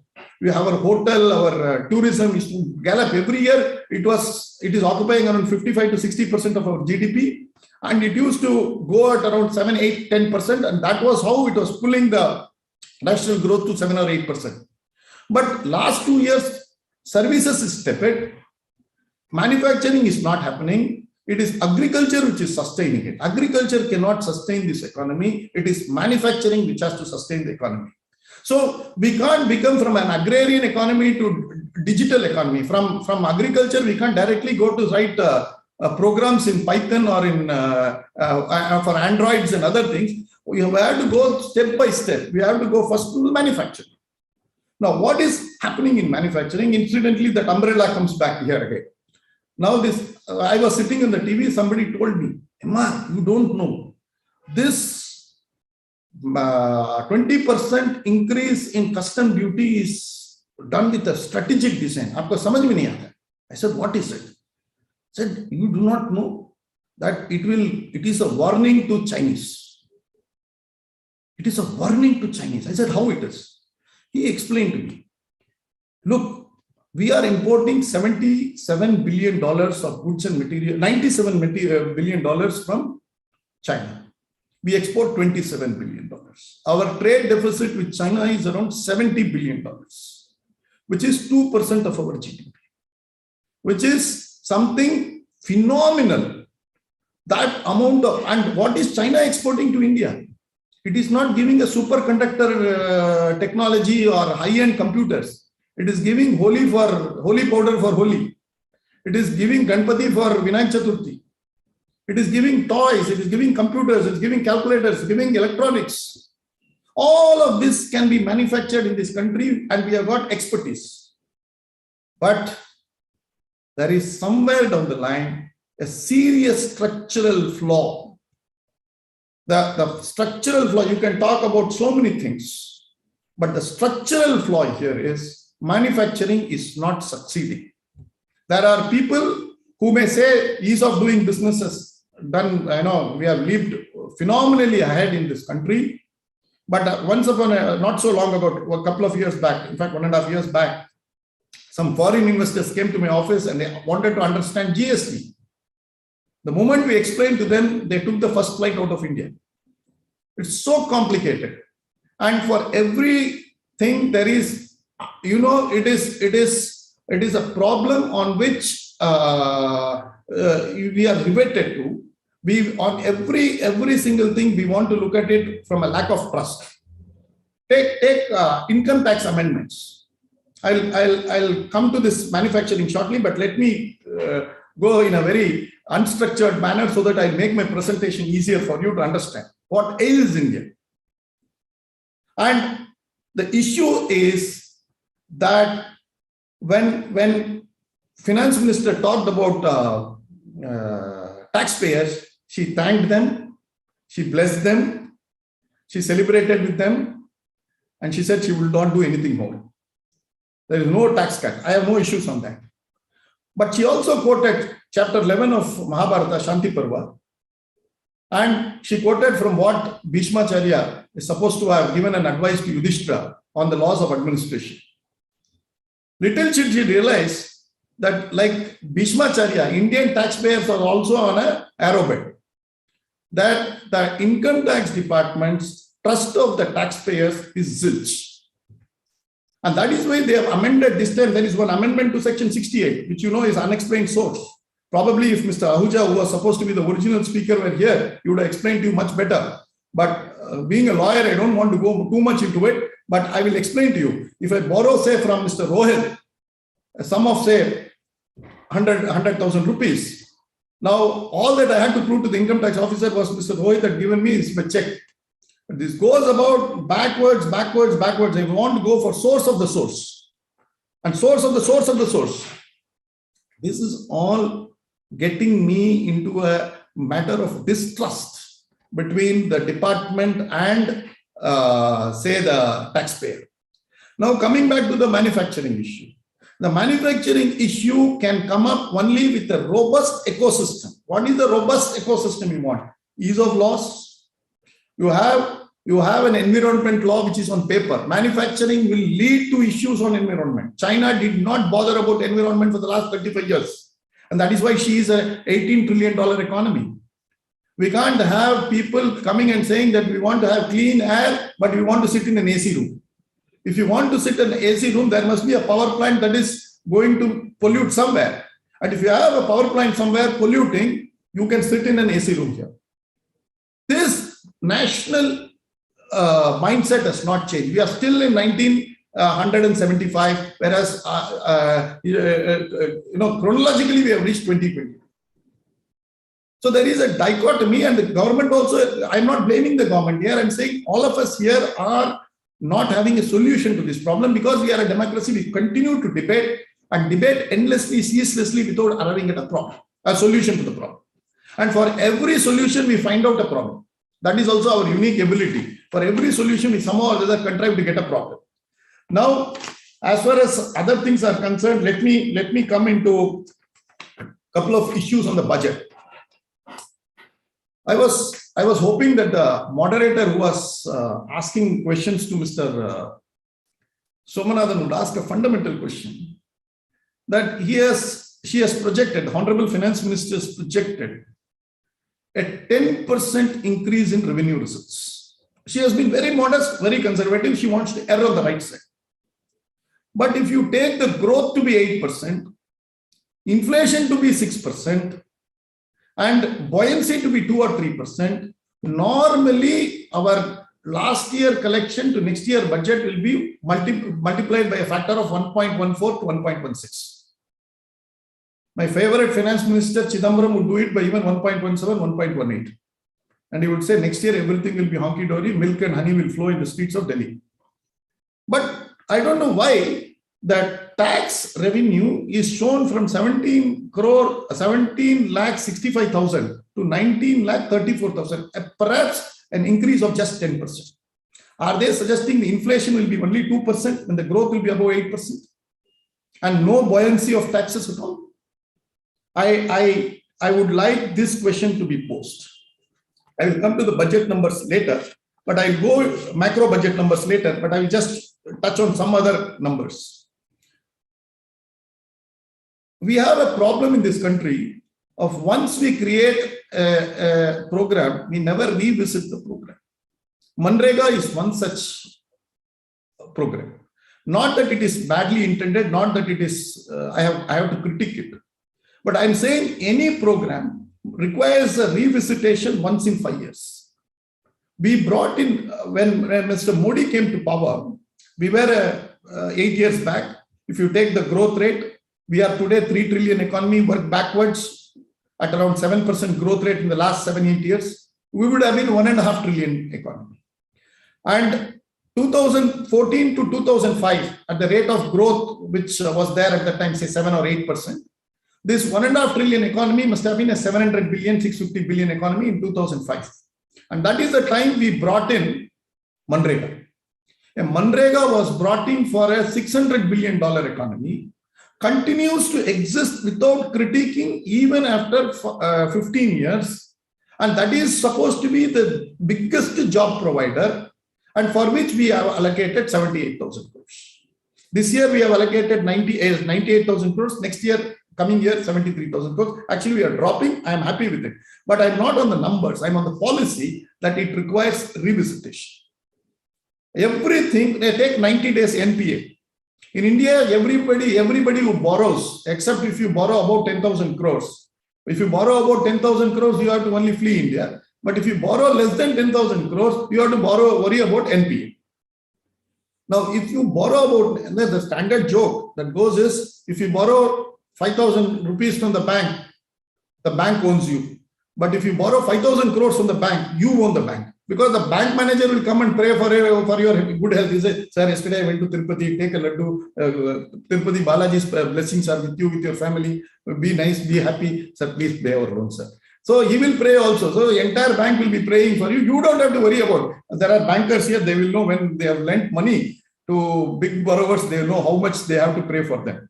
Now, coming to one big thing again, I thought Mr. Somanathan will touch probably because of paucity of time. Just in 2021, we spent 10,000 crores on Jal Jeevan mission. This was not even a mission before that. 10,000 crores we spent. But next year, we plan to spend 60,000 crores. And by 24, it may not be by 22, but at least by 24, my view is every household will get a tap fixed in its house and we will get water. This is no mean achievement for a country where water shortage has been a biggest scourge of our development. These are all very important things that are not coming out. Unfortunately, even the spokesperson of the government are not bringing it out in a manner it should be brought out. The next one, again, I will come back to manufacturing, the umbrella story. This umbrella haunts me right through. Now you have this $70 billion worth of deficit with China.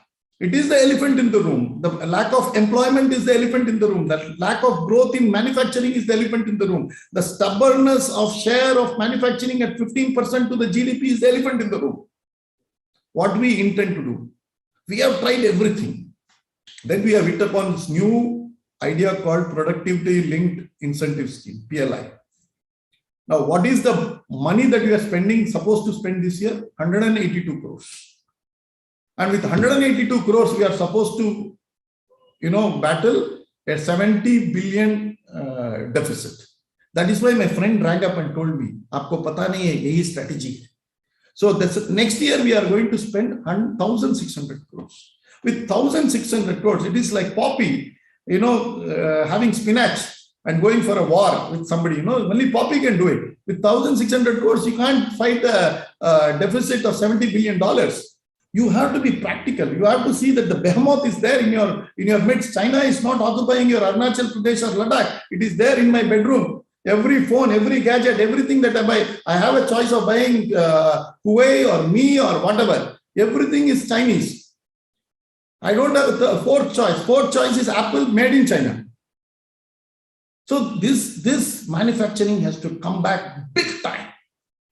Unfortunately, this is what is being skipped around by various finance ministers, various economists, various commentators, various finance secretaries. All these people put together are evading this and without addressing this core issue, because this means you require skilled labor, you have to manage your land allocation, you have to manage your education, you have to create an ecosystem, you have to create a seamless taxation. All these things, the proof of the pudding will be when India will reach 25%. It is not 5 trillion. You can reach 5 trillion. With government, without government, we will reach 5 trillion.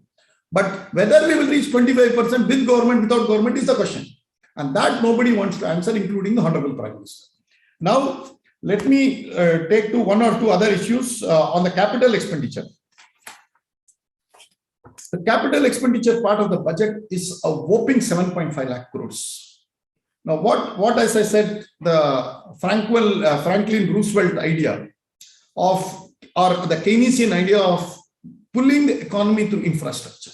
You create infrastructure and you create so much of infrastructure. In fact, I was telling somebody, well, how did this work in America? I said, when Roosevelt was there, he built so much of roads that people got connectivity from their bedrooms to the toilet also. He built highways, even it was attached bathrooms. He built highways. So he said, that is how you will create jobs, you spend, and then you see that people will get. This is the Keynesian idea.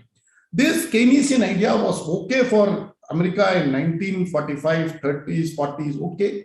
But whether it will suit India, my guess is India will absorb everything. Everything can be absorbed. We will absorb it. But whether it will give the same amount of success, I don't know. But with the way Dr. Somanathan spoke, I would revise a notch upwards, and I'm feeling confident the highest thinking is there that yes, we must give world-class technology. We must give phenomenal integration of various infrastructure facilities. In fact, seamlessly they must be integrated. All these things is a great idea. But the problem with us is our ideas are phenomenal. Our people in Delhi, not those secretaries like Somanathan are world-class, no doubt of it. But the moment you come and see a step downwards, when you come and meet our income tax officers, when our GST officers, when you meet various state government officials, you feel that you are in fact not in even 20th century, you are going back to the 19th century.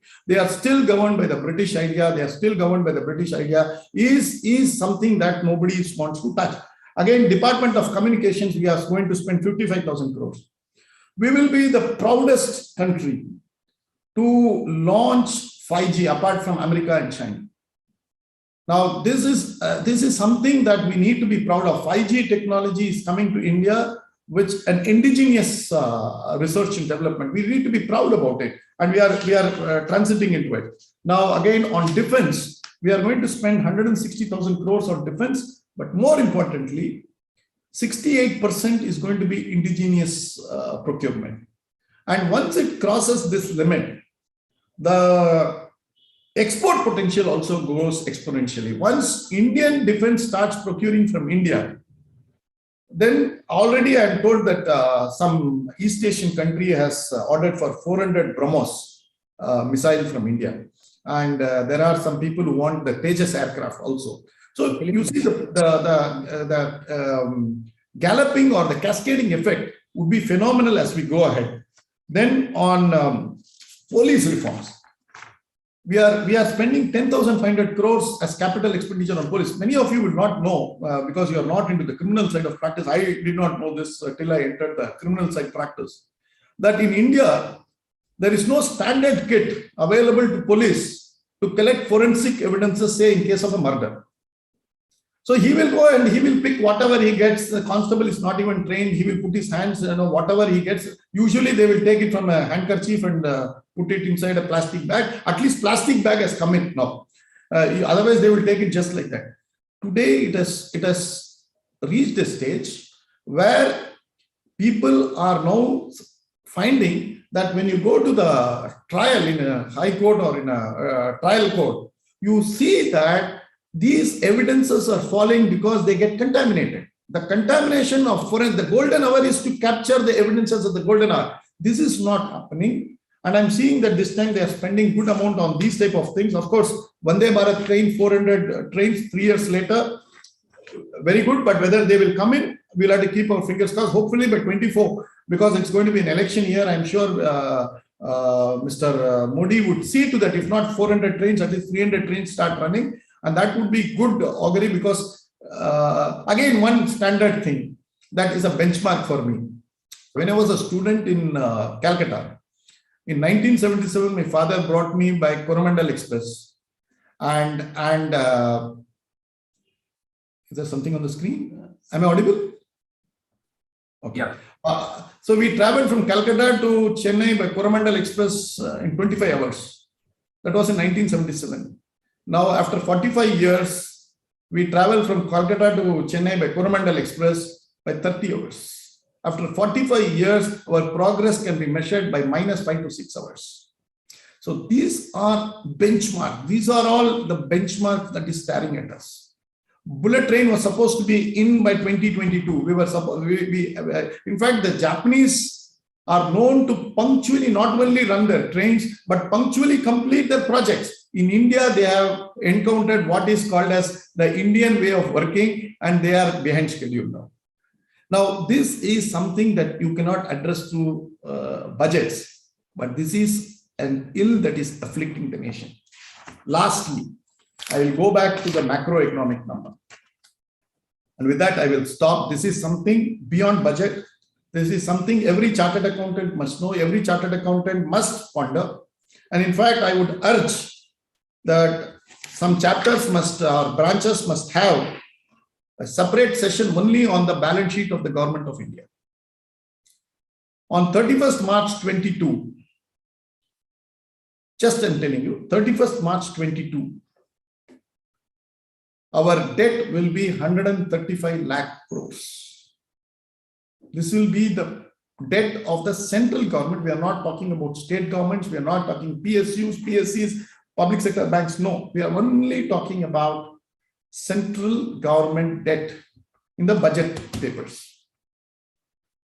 According to the budget, 80 lakh crores of liability are not represented by assets, which means 60% of the assets liability is without asset. I can have 100 lakh crores of liability provided I have 100 crore lakh of assets, and that is where I will be termed as solvent.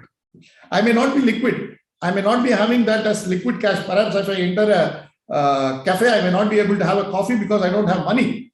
That's entirely different. But still I am a crorepati, 100 crorepati because I have 100 crore worth of asset and 100 crore worth of liability. That also is acceptable. At least my balance sheet balances. But if you draw the balance sheet of Government of India, liability side, it is 135 lakh crores. Asset side only 65 lakh crores. Balance is lost to that extent, unabsorbed. This is 80 lakh crores. This is something serious. And this is not depreciated. And foreign loans are still represented at their historical cost, not at their current value of 75 rupees, say, to the case in case of a dollar. And this is what we are going to give it to our children. We are actually borrowing from our children. The traditional Indian way of life is we will leave at least some asset for our children. If not, we will not leave any liability for our children. But as a nation today, we are giving 135 lakh crore of liability and probably 60 lakh crore, 65 lakh crore of assets only. This is a serious issue. and which means 60% of the 10 lakh crore bill on interest is being paid without any corresponding concomitant revenue. 6 lakh crores is your collection from direct taxes, non-corporate. 6 lakh crores is your collection from, say, corporate tax. If you didn't have this structural imbalance in the economy, you can say India can be like Dubai, and we can say we can do away with personal taxes. We can have a very moderate corporate tax. And look at it, India will be like Dubai in terms of taxation. It will be a very, very attractive destination. On this, we don't have a solution. And no finance ministers want to address this. We all want to talk about 2047. We want to say that India will be good. We all want to say, but there is a practicality which cannot be dismissed. We have to be practical. We have to look at what is there tomorrow. Are these things being addressed? Are these things? Yes, it is being addressed. I won't say it is not being addressed. But is it being addressed in a manner and pace in which we would like it to be addressed? And for that, the answer is we have to grow at 12%. Not at 6, 7, 8%, be happy about it. Our targets must be 12%. Our manufacturing must grow at 15 to 16%. Our services must grow at 12%. And that is what will create employment. And that is what will create answers to several of our macroeconomic imbalances. It is one thing that we can say that we want to be a 3 trillion, 5 trillion, we have this plan and everything. But we also, when we do a plan, when we do a SWOT analysis, I would always concentrate on my W, my weaknesses. And once my weaknesses is taken care of, everything automatically falls in place. Automatically, even, the horses will fly. I don't have to really worry about it. What I have to worry is about the downsides. As a conservative, still genetically, though I pride myself as a lawyer, as an economist, genetically I'm a chartered accountant. I'm still one of you. And conservatism has gone into my genes. It is nas mein chala gaya hai. And given that, I would only say that it is important that we, as the most educated, the most brilliant minds, need to come together and restructure the balance sheet of the country first. Unless we pull down and we have to actually pull down this debt, and we have to somehow or the other put India at 12% growth, cut our interest cost, give the fiscal leeway, and that day I will have a budget that will lead to economic nirvana. Economic nirvana will not come when you see some doles here and some bridges and the highways there. All this is okay. This is part of nation building. But whether it will put us in a higher pedestal, I have my own suspicion. This will keep us on a sustainable mode. This will take us like a Calcutta tram. If you go to Calcutta, you see trams meandering around. We will be like Calcutta tram meandering all over the city, and we will be creating that mess as a big nation. But whether we will be the engine of a bullet train, whether we will pivot the entire global growth, I have my own doubts. We still have not got into that mental framework. On part B, I'm thoroughly disappointed to say that it is basically a budget of N.D. Tiwari and of those yesteryears of Charan Singh and others. This is not a part B budget. And lastly, I'm sorry, I've just taken 2 minutes. I hope I have 2 more minutes. Niraj? Okay. Digital taxation. Nobody has touched this. This point, I thought I should touch it. First, what is digital currency? Forget all the technical definition, two clause, section 247 capital A, all these things you forget. Digital currency or cryptocurrency issued by private is private currency. Simple. A sovereign country will have 4 things sovereign: army, police, ability to make law, and currency. Now, if you privatize currency making itself to a private, you can privatize LIC, you can divest Air India. Fair enough. But can you say currencies will also be privatized? No. No sovereign nation can allow it. And there is one Latin American country which has allowed use of bitcoins as its national currency.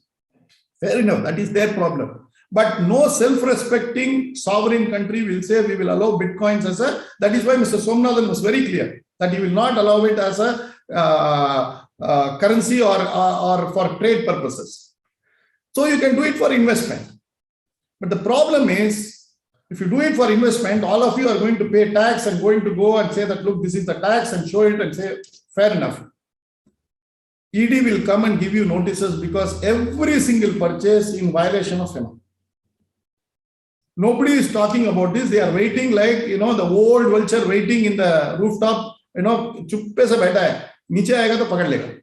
So every ED and RBI are like this. Now, this cryptocurrency was spoken by my good friend PS Prabhakar in 2014. He has been consistently warning, and I have done enormous research on this. He has been consistently warning, writing about this. And like Bhagavan Krishna defines himself in chapter 2 and clause 23, verse 23, not clause 23, verse 23. I am still in income tax mode. Verse 23, he says, weapons cannot cut me, fire cannot burn me, water cannot wet me, wind cannot dry me. I am the immortal soul. The cryptocurrency, if you ask anybody, RBI doesn't know anything about me. SEBI doesn't notice me. FinMin cannot understand me.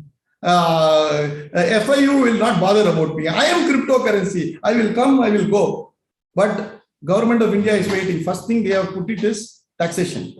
And they have put this taxation regime. Next one will come is your FEMA regime.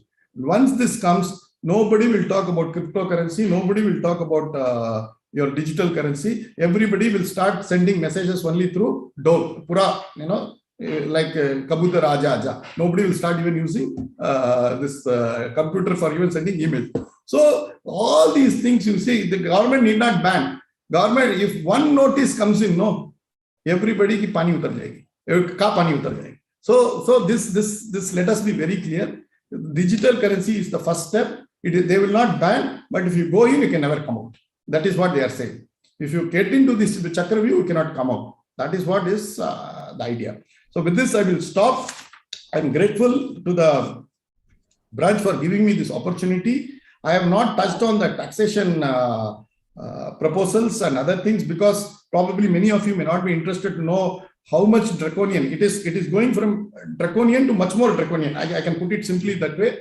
And everybody has to do an Agni Pariksha before filing an income tax return. That is the long and short of the tax. You have to create one fire, walk through it and say, I have come out alive that side, and then file a return. And if you do that, they will then start scrutinizing it because you are alive.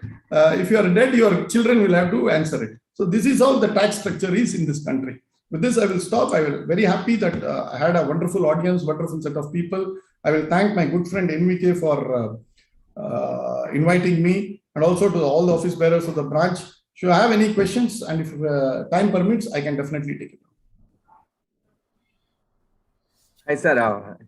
Thank you for the frank and detailed analysis, throwing your frank opinions on the budget. So we have a few questions. Shall I go ahead, sir? Please.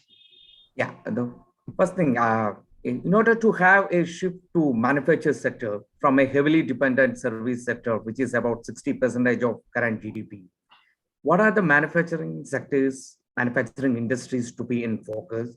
And can it bring a growth rate of 9% or which is or 10 to 12%, which is expected? Okay. Think big. Don't think small. Think big. You have to have 15% growth in manufacturing per year on year, consistently, quarter on quarter.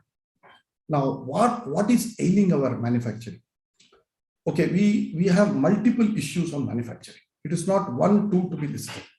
You go to any manufacturing, MSME especially, most of them want to wait for an appropriate time to close down the factory, create it into real estate and do away with it. Why? Because it is virtually impossible to do manufacturing in this country for a variety of reasons. And some steps have been taken in the last 7-8 years to address this. But when you go and compare yourself, say with, I'm not comparing with China, compare it with, say, Bangladesh. Do you know Bangladesh exports 3 times more textiles than what we do? Okay. Now that if Bangladesh defeats us in a cricket match, in a T20 match, there is national mourning. If Bangladesh defeats us in textile, there is no discussion. How is Bangladesh? And you won't believe, you go to any Indian store, you want the cheaper products of 200, 300 rupees t-shirt, you will see it comes from Bangladesh. Indian textile, I'm just giving you one example because we don't have time, but I'm telling you why this happens. Variety of reason, variety of issues, not the least is taxation. Our state government, again, I'm not blaming only the central government. The state governments are equally at fault. Every state government thinks that if you manufacture, then they must have a share in your profits, or even before the project starts in the project cost. This cannot take us anywhere.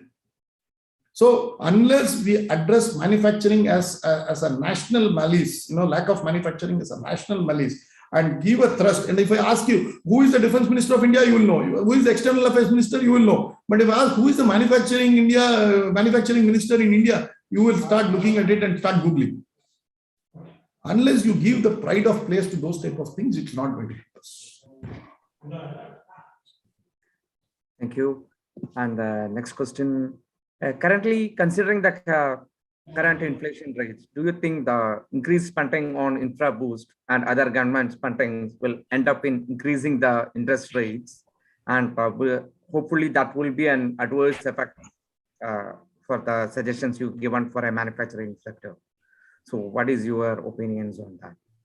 Only chartered accountants seems to be bothered about excess liquidity and inflation. Others, economists from world over, since 2008, they seem to think that solvency issue can be tackled through excess liquidity. This is the core thinking of global economic thoughts today. So if you have to actually address this, and as America will start unwinding, and there is going to be tapering of the excess liquidity, and American inflation is around 7%. British inflation is around 5%. France and Germany are undergoing huge bouts of inflation. So slowly, if they start raising interest rates, it is not because interest rates are low. The interest rates are higher. As they go higher, they will attract more money into America. This is the problem. And our excess liquidity will go away.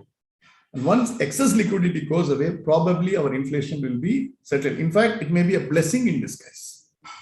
That if America raises interest rate, I think we Indians must celebrate, because our excess liquidity problem will get settled. And there is a question from our past chairman. Can you throw your comments on corporate tax being lower than non-corporate tax, and also the budget's 20% of the budget expenditures on the interest on debts?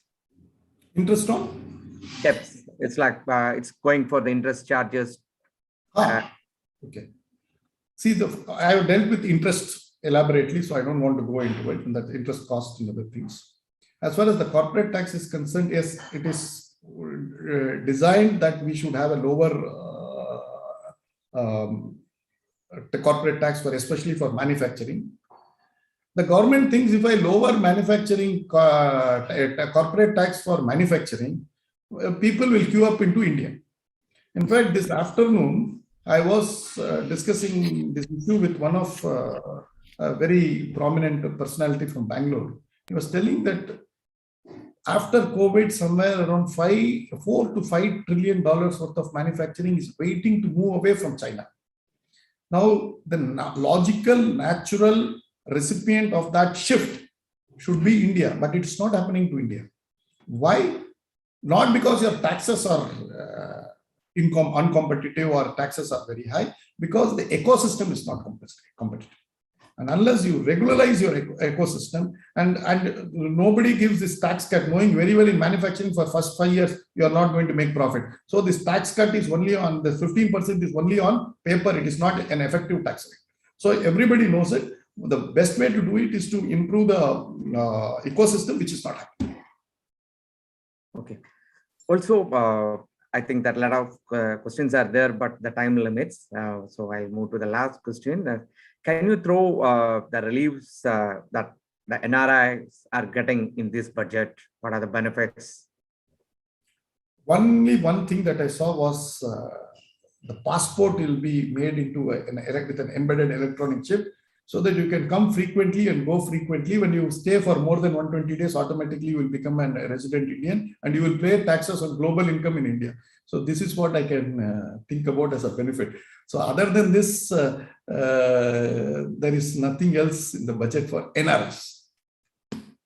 Okay, thank you, Dr. Venkatesh, for the wonderful briefings and frank views on his and sharing the knowledges over here. Thank you, sir. Also wishing everyone a wonderful evening. Thanks, MRV. Thanks a lot for your candid talk. I mean, it was very well taken by the audience, and I think there are a lot of positive feedback coming in. So thanks for your time and thanks for your talk, please. Nowadays, when you hear the word positive, you are very worried. No, it is. We have started taking it differently now. No, I said positive always means, COVID positive, HIV positive. It's become a common flu now. Anyway, all the best, sir. Thank you very much. Thank you so much. Thanks a lot.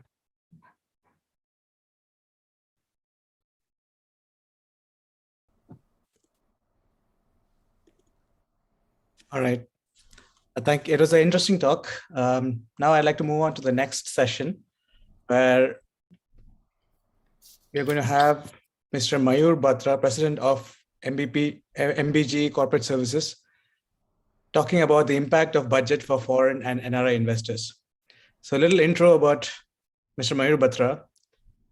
He's the chairman of MBG Corporate Services. He has 2 decades of leadership experience advising multinational enterprises on foreign investment policy, cross-border transactions, tax controversy, foreign exchange control regulations, corporate law, and business restructuring.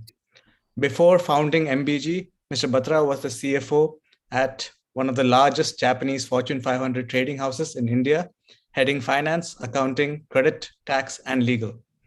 Mr. Batra has been instrumental in expanding MBG's practice across several verticals and services, with one of the highlights being its empanelment as an ICV certifying agency by ADNOC.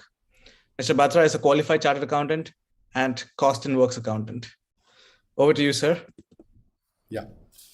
Respected His Excellency Indian Ambassador to UAE, distinguished speakers, organizers, ladies and gentlemen, namaskar, good evening and greetings. I am really thankful to ICI Abu Dhabi and IBPG for giving me an opportunity to share my views on analyzing budget from NRI and foreign investment purpose. As you have heard in my background, I have a previous background of working on cross-border transactions in my more than 25 years of post-qualification experience. So this topic, I will have a different viewpoint from our distinguished speakers, although now very less remains to be said by me, because Dr. Somanathan, His Excellency Sanjay, and Dr. MRV has extensively covered the budget.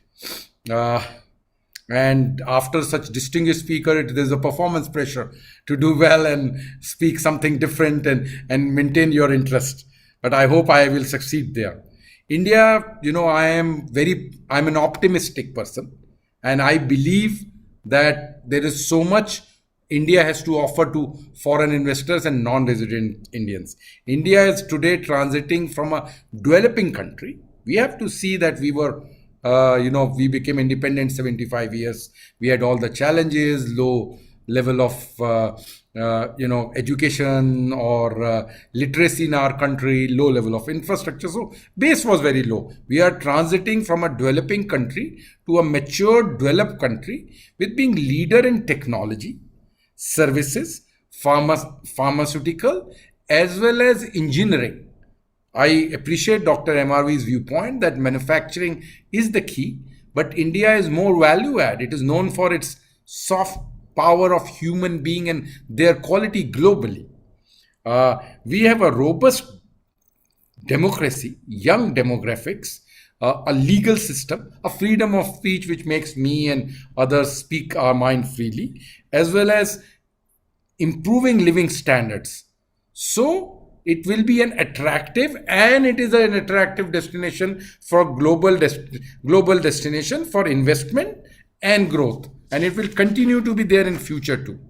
Let me begin today by analyzing and reiterating the role of NRIs and foreign investment in Indian growth story. India has approximately 35 million non-residents Indians living world over. We approximately receive 87 billion US dollar in inward remittances from NRIs every year.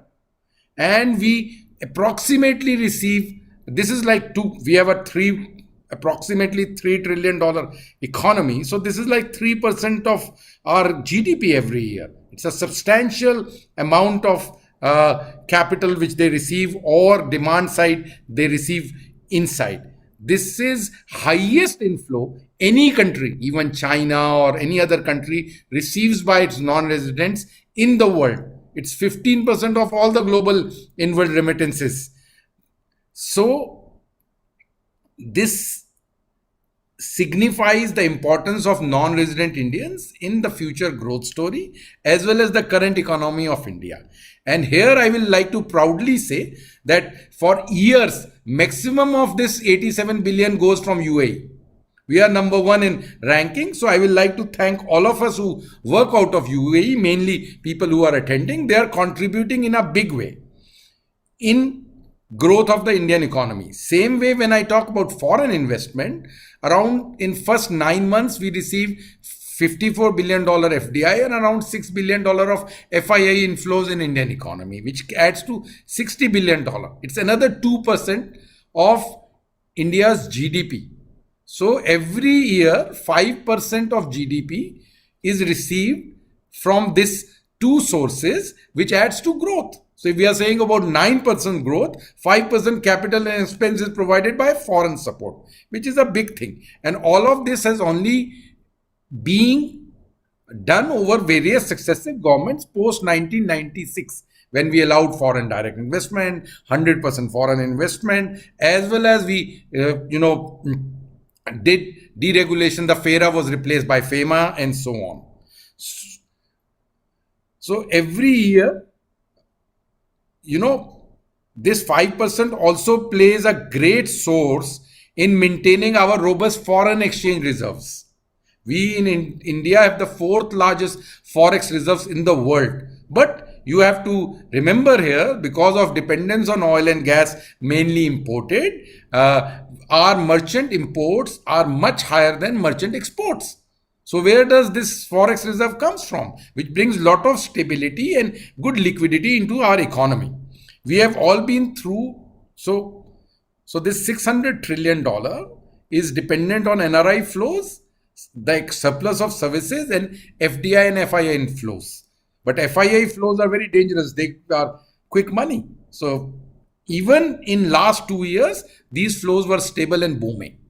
So India in bad times, maybe our V recovery has happened because of this. We have been, of course, have seen extraordinarily bad times for global economies in last 2 years with COVID, waves, deaths, loss of life, loss of business opportunity, lockdowns affecting on travel, service industry like tourism being affected, and almost all major global economies grew negatively in year 2021. Even this global crisis was much bigger than the famous 2008 Lehman crisis. I'm talking about my source, I'm quoting all this from World Bank or OECD reports. So today, I must emphasize that India has shown a V recovery with approximately 9.2% growth in last financial year, projected to have 8% plus, I mean to say current financial year, and 8% plus growth in the coming year. So India is going to be the fastest growing of large economies. So I will take this opportunity to also congratulate our Indian government, like I congratulate the UAE government, to do great effort on vaccinating its population. India is 1.34 billion people, and we have 75% vaccinated it. And also we are being in forefront of global vaccination development and supply program. India is one of the only few countries which could have its own vaccination. That's why today for FDI, pharma is the darling of FDI and services is the darling of FDI in India. So our growth story, like Dr. MRV said, unfortunately, there needs to be much more done on the manufacturing side.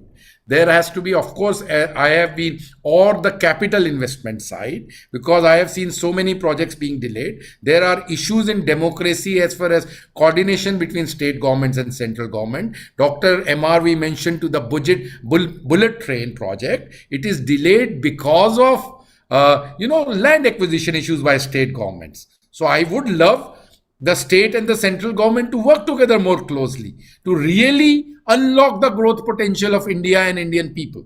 In manufacturing also, as he said, there is an ecosystem problem. It's not government, it's all of us. I will give you hundreds of examples where I have customers who have done foreign and direct investment in India, made huge factories. The problem is, first problem is skill of Indian labor workforce. Secondly, too much protection by state governments on hire and fire policy. If somebody enters and cannot fire a guy, and he becomes a lifelong liability, and there's no production or productivity linked system clearly defined, then the whole ecosystem becomes difficult. Of course, land adds to complexity and so on. But I am an optimist by nature. I believe all these things, as hundreds of things in the past has passed, all country has to improve. The governments also have to improve. But it is a process which I strongly believe from my bottom of my heart that we are on track doing it. We at the moment, now I will talk about why I strongly believe in India. We at the moment is in a very peculiar stage of global economic condition. There have been so many stimulus as well as push in global liquidity to boost the economic situation in COVID times in couple of years. In coming few years, real resilience of economies will happen. There has been fall in tax revenues, increasing borrowing due to increased expenditure by government have brought fiscal management under big stress. In India, tax collections are booming, backed by robust corporate earning and minimal increase in government debt has happened compared to other large economies in this time. So, of course, now Dr. MRV rightly pointed that we have debt, but we have to analyze it in the overall situation. I also strongly believe, as our Prime Minister Manmohan Singh and ex-finance minister when he was FM in 1991, while unleashing reforms, has said that nobody has grown rich without borrowing.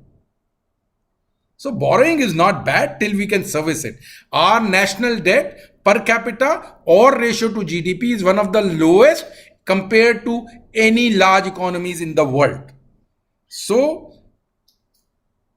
I will like to congratulate our government on great fiscal management. Now, what will happen in next 2-3 years is for worry for me, not for India, for other economies, governments which cannot control deficit financing or cannot lead proper V-recovery like India is doing, or have done too much stimulus with external borrowings. They may lead to even possible global liquidity crisis or default crisis, as has happened 4-5 years after the Lehman shock. We had the Greece and the Spains and the Portugals unable to pay. This kind of crisis I expect in next 2 to 3 years. At the moment, bond yields are very low, interest rates are very low. All those things looks rosy. So I strongly recommend that in backdrop, most important, I feel that for us NRIs as well as foreign investors, India is a very robust long-term growth opportunity and a resilient, safe destination to go. Besides, we in NRIs have this feeling of giving back to society. We are having this program for ICAI. Most of us, in whatever way we succeed in foreign land is contributed to our alma mater. So, of course, if we don't believe and we don't give back, then Who else will do it? So we are ambassadors of India in our individual capacity, not his. I'm not talking about His Excellency's role, but in promoting India as an investment destination, and we should continue to do that because I strongly believe in its growth story as well as its fundamentals. I will like to briefly touch upon, which most of panelists have already talked about, some issues which makes me excited out of this budget 2022 in India, as well as last few years of Government of India's policy. India is focusing more, few of them I will briefly touch. India is focusing more on long-term investment in infrastructure, that is roads, railways, ports, logistics, airport, 5G telecommunication, mass transport, metros in every major cities, waterways, green energy, river linkages. So Indian government's investment in these areas have almost increased 50% from last allocated budget allocation. This is a huge infrastructure push. Even manufacturing needs good logistics. Look, good transportation. Even services need good airports.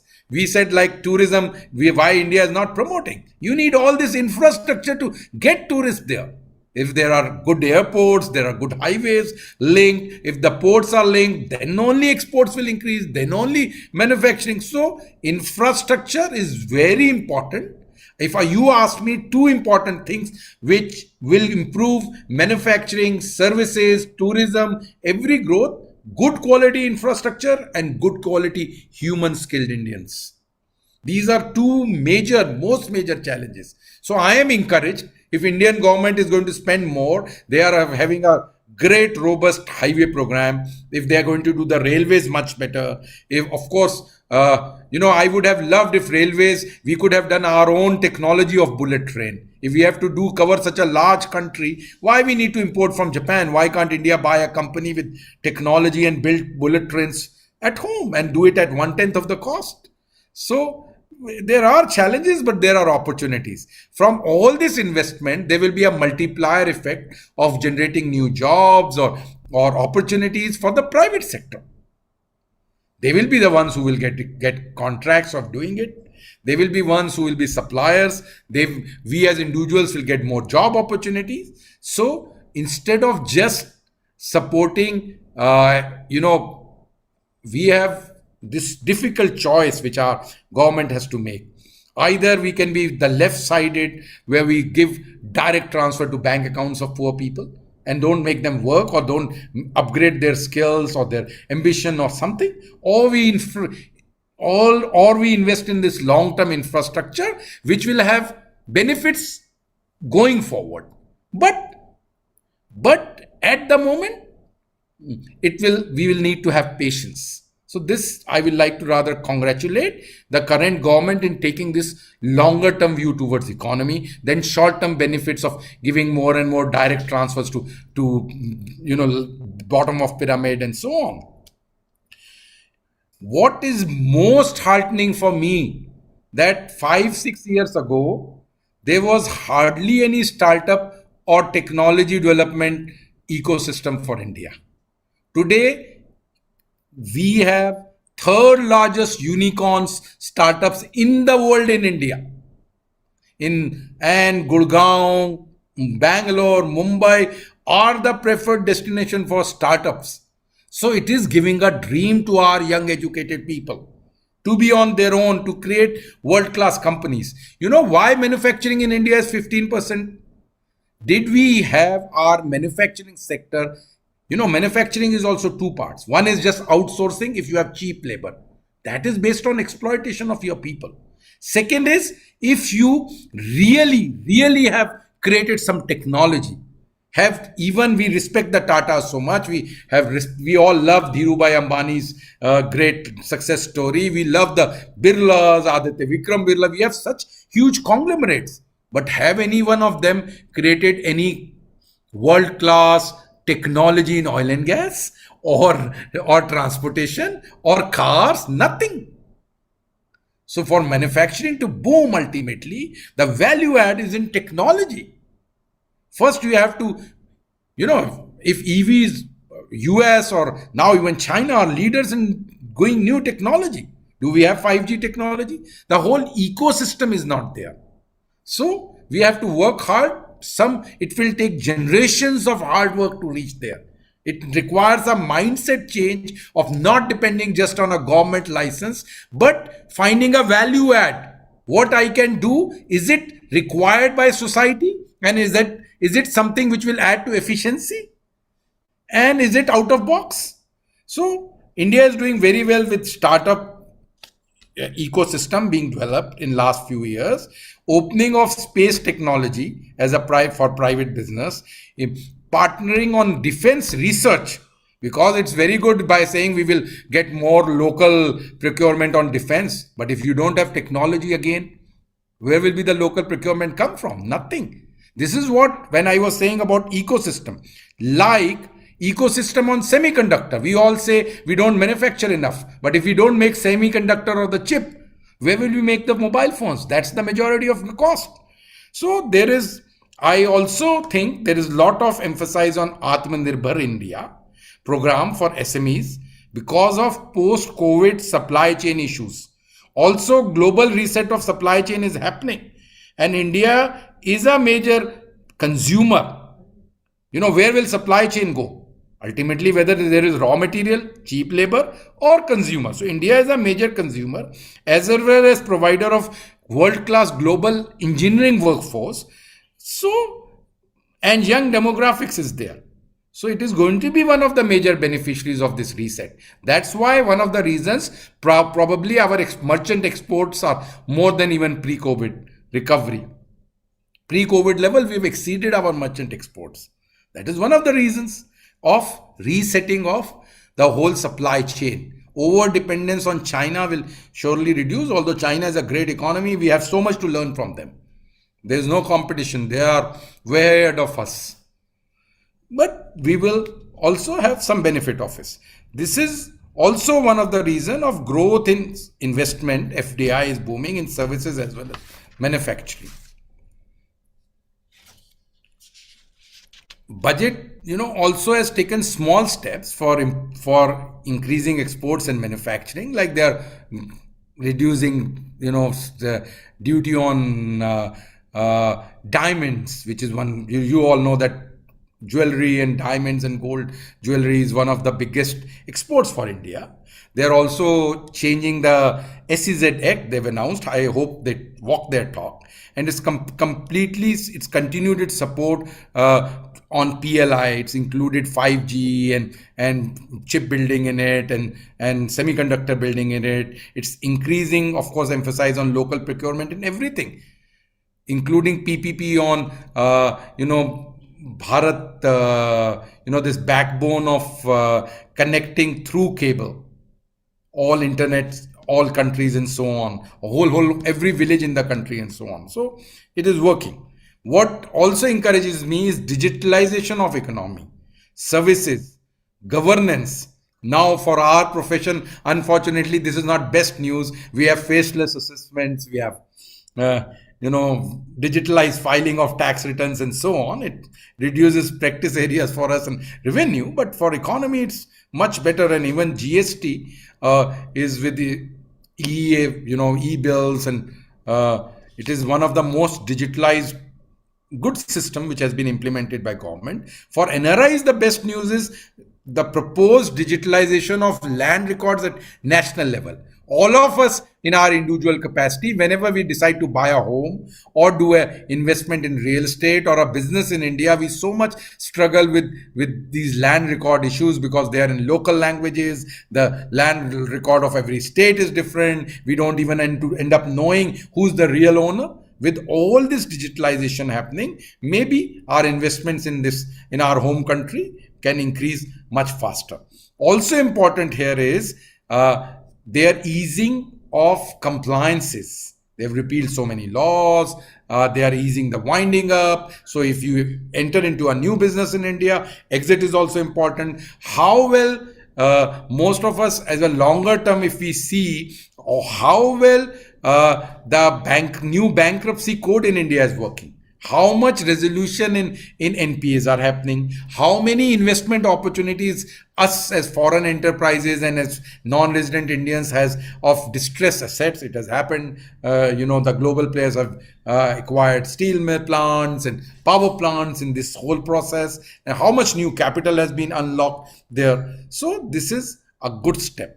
Announcement of nationwide television and digital education, digital university, continued emphasis on skill development of our young population. New education policy has come, where the ways of how our universities teach our students or train them, making them more employable, allowing foreign leading universities, campuses in GIFTs in Gujarat is a great opportunity for upskilling our people and making our ecosystem better for startups, manufacturing, and especially service sector to keep growing with millions of well-educated, well-skilled talent everywhere. Nris Saab has really emphasized that we are having a job issue, but job issue is we have to make our people employable. If they are not useful to an employer, how will this issue be sorted? So government has to work on improving the quality of supply, and then demand of course follows. India has already arrived world over, as we know, as quality supplier of brains. We have global organizations being headed in India, global talent. We have an Indian finance minister in UK and Indian origin vice president in United States. So we've arrived anyway, but then we still, when we go to India, there is still a lot of issues on quality of when I represent various foreign enterprises or even Indian groups, there is an issue. So we have to address it, and it is a long-term thing. Lastly, focus on finer things of life, like environment quality, cleanliness of Ganga, housing, low-cost housings, housing for poor, tap drinking water, as Dr. Emavi said, promotion of organic farming, increasing forest reserves will lead India to be a developed country. It's not only, end of the day, only economic numbers. I don't strongly believe that we have to necessarily live in the pollution and still grow, because we will, the social cost of health and killing our talent will be much more than what manufacturing benefit. Why can't we do better than China or other countries? We can grow also and be careful about environment also. Of course, developed countries still contribute to most of global warming or carbon emissions. So they have no right to probably give us those lectures, but then still we have to do. So I will like to also emphasize here, India-UAE ties have been good, very good, growing, as His Excellency our Ambassador emphasized. But the comprehensive partnership agreement, which even I recently had a chance to meet some senior ministers in UAE government, they have been emphasizing very soon to be entered with India, and great growth in the trade and investment, and a better ecosystem between both these economies will be there. We already have a best double taxation avoidance agreement between two countries. So we as NRIs or business heads in UAE have, of course, great opportunity to look at India and other way around. The both way trade and investment in future is only going to boom one way, linked with also lot of changes in UAE law, like 100% FDI being permitted, golden visas being given, now corporate rate of 9%, very low AML. So we are countries of strong partnership. Both leaderships are working together on clean energy, on building the nations together. And with 25% Indians as expats population in UAE, I always say this is very key for every one of us as well as UAE government. So lastly, here, I will not take much of your time. I would like to request Indian government to continue its effort in recognizing the prominence of NRI remittances and investment and contribution. Also, if possible, create focused, fast-track digital platform to help NRIs invest quickly and without hassles, without bureaucratic red tape.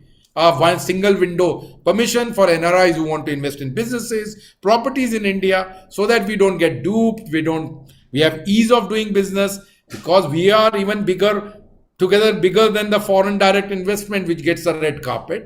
So why don't we get some single window kind of digitalized platform where it becomes easier, life becomes easier, and maybe NRIs inflows in India will grow much more. So this is what I think, and I personally strongly believe in India growth story. I believe personally next 20-30 years belong to Asia, whether it is India, whether it is MENA region or Southeast Asia, where there are young populations, because we still need infrastructure. We still need jobs. We don't have aging populations like the Western world or even, our friends in Japan and China. We have young people, educated, thriving, ready to think out of. We have an energy. We have a motivation in this country, a momentum going. So and overall, last 2 years has been difficult for rest of the world, but salute to Indian government, how economically we have been coming out. Everywhere we have been talking about this tax increase. Emma, we touched on it about it being not enough, the maths not been adding up. Sirs, world over, tax revenues fell during last 2 years. World over, government borrowed much more to give these, whereas these trillions of dollars of COVID, throw away to people's accounts and liquidity has come away. Ultimately, that will have to be repaid. So India's growth is true because we have corporate earning and tax revenues booming. We have a booming stock exchange, IPOs are being done, foreign investment are coming like never before. So we are at good space. Of course, lots needs to be done before we rest. To become from a 3 trillion to a $30 trillion economy in next 20 years is my personal dream for our home country. And it can be done. I am very confident of it. Of course, if everything would have been great, it would have been done 20 years ago. So there are millions of maybe challenges, but there are billions of opportunities in that country. And basics are right. Democracy is there, freedom of speech is there, robust legal system is there, transparency is there. Of course, still, as our friend said, there is some problem at middle bureaucracy or senior bureaucracy of not getting out of their mode, but their role is minimized. We have offices in India which offers all tax services. Now we don't get to see any of those bureaucrats. It's all faceless. It's all driven by artificial intelligence. So this is what I think we bring to our table. If we can all improve ourselves and work together, nothing can stop India from being the second or the largest economy of the world in 2050. All studies talk about us being the second largest economy, but I think we will give even China a run for money. So let's do our best. Let's look at it positively. Of course, I believe budget is just a document.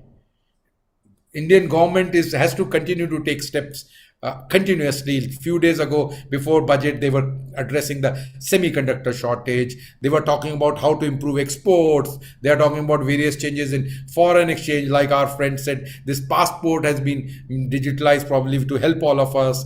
All those things will continue to happen. Because for a country of India's size, country of India's, complexities, diversities, one budget document is not enough. It is just a balance sheet. This year, of course, budget, they've tried to maintain kind of mostly stability of regime. What do we want from them? If they don't change laws, we say it is a no-show budget. If they change, we say unstable for foreign investors. So it's good. Sometimes no news is also good news. This is what I think. So I believe I have taken too much time already. Thank you very much. If you guys have any questions, you can ask or email me. Nris, thank you very much for giving me this opportunity, and thanks and congratulations to management committee for being given the best chapter award, This recognition always help, and give us, all of us believe that what you guys are doing is the best, and continue doing your good job. And hopefully, in any way, if I or our organization can contribute to the chapter, we will be more than happy to do it. Thank you very much. Thank you, Mr. Mayur, for your positive outlook, more insight into the budget, and highlighting key policy announcements for building a resurgent and resilient India. There are a few questions that I would like to, that the members have shared, which I'd like to bring up. The first one is, for the new FDI, the policies that have come up for attracting new FDI inwards into Great India, are there any key sectors that you would like to highlight or you would like to bring to the attention of members who are looking at exploring different industries? Of course, defense is one of the sectors, insurance is one of the sectors recently, as well as space technology. These are sunrise sectors. And of course, India with its ecosystem for startups, artificial intelligence or big data, even blockchain, if positively our central bank is going to introduce a digitalized economy, blockchain technology will have to be progressed much more in India. So these are sectors which are very attractive. Besides, everything in India is attractive for me. All the conventional sectors, because infrastructure means cement demand will grow, steel demand will grow, EPC companies will do well. Housing means furniture to everything will grow. So anything which you are doing, which is your core competence, as we private individuals, instead of government, can have core competence, as our finance secretary rightly pointed out. So we should focus on our core competence, and India offers opportunity of a very wide range. Services are doing very well. Manufacturing, government is trying to fix. Agriculture is anyway not permitted to NRI. So that sector we have to stay away from. Everything else is good. Speaking of startups and unicorns, can you elaborate a bit more on the incentives that our government have in place to support? Yeah, governments have given a special, they've extended in this budget also corporate tax holiday for startups. They have these special government, they've also, ecosystem like these Atal, I've forgotten the name, but then they have these systems where startups can go and establish their offices, and government gives them grant and so on to establish. There are, what do you call them? There are like the startup ecosystem in UAE, they have a system where you are provided office space and government grants for startups. And startups have raised almost last few years more than 7-8 lakh crores of equity. It's called probably the incubators, Atal incubation program is there. So there is a lot of incentives for startup. There is an ecosystem, and it's become in our universities and like the IITs, the IIMs, the engineering colleges. What is most important is attitude. Now, what does a startup need? Funding, office space, mentorism from incubation centers, government support, and confidence in youth that only government job or going to a Dubai is not my option. So that ecosystem, by our government's constant encouragement, has been developed in last few years. From the ease of doing business, can you, is there any particular things that you would like to highlight that has been implemented or announced? Biggest problem is, I believe, of course, what is positively announced is ease of doing business. There is so many thousands of laws have been repealed. And also digitalization of all compliances has been done. Now company formation to filing your tax returns, everything, even winding up, is done digitally, and there is transparency, and there is no need much for interaction with human beings. There thousands of laws have been repealed by the central government, which were lying, and there is a forward looking approach by government on most of things. So ease of doing business has been improved, but there is a lot needs to be done, especially the challenge for foreign investors and other investors is the lack of coordination between the central government and federal government. You know, if you honestly ask me, Mr. Modi came with so much goodwill.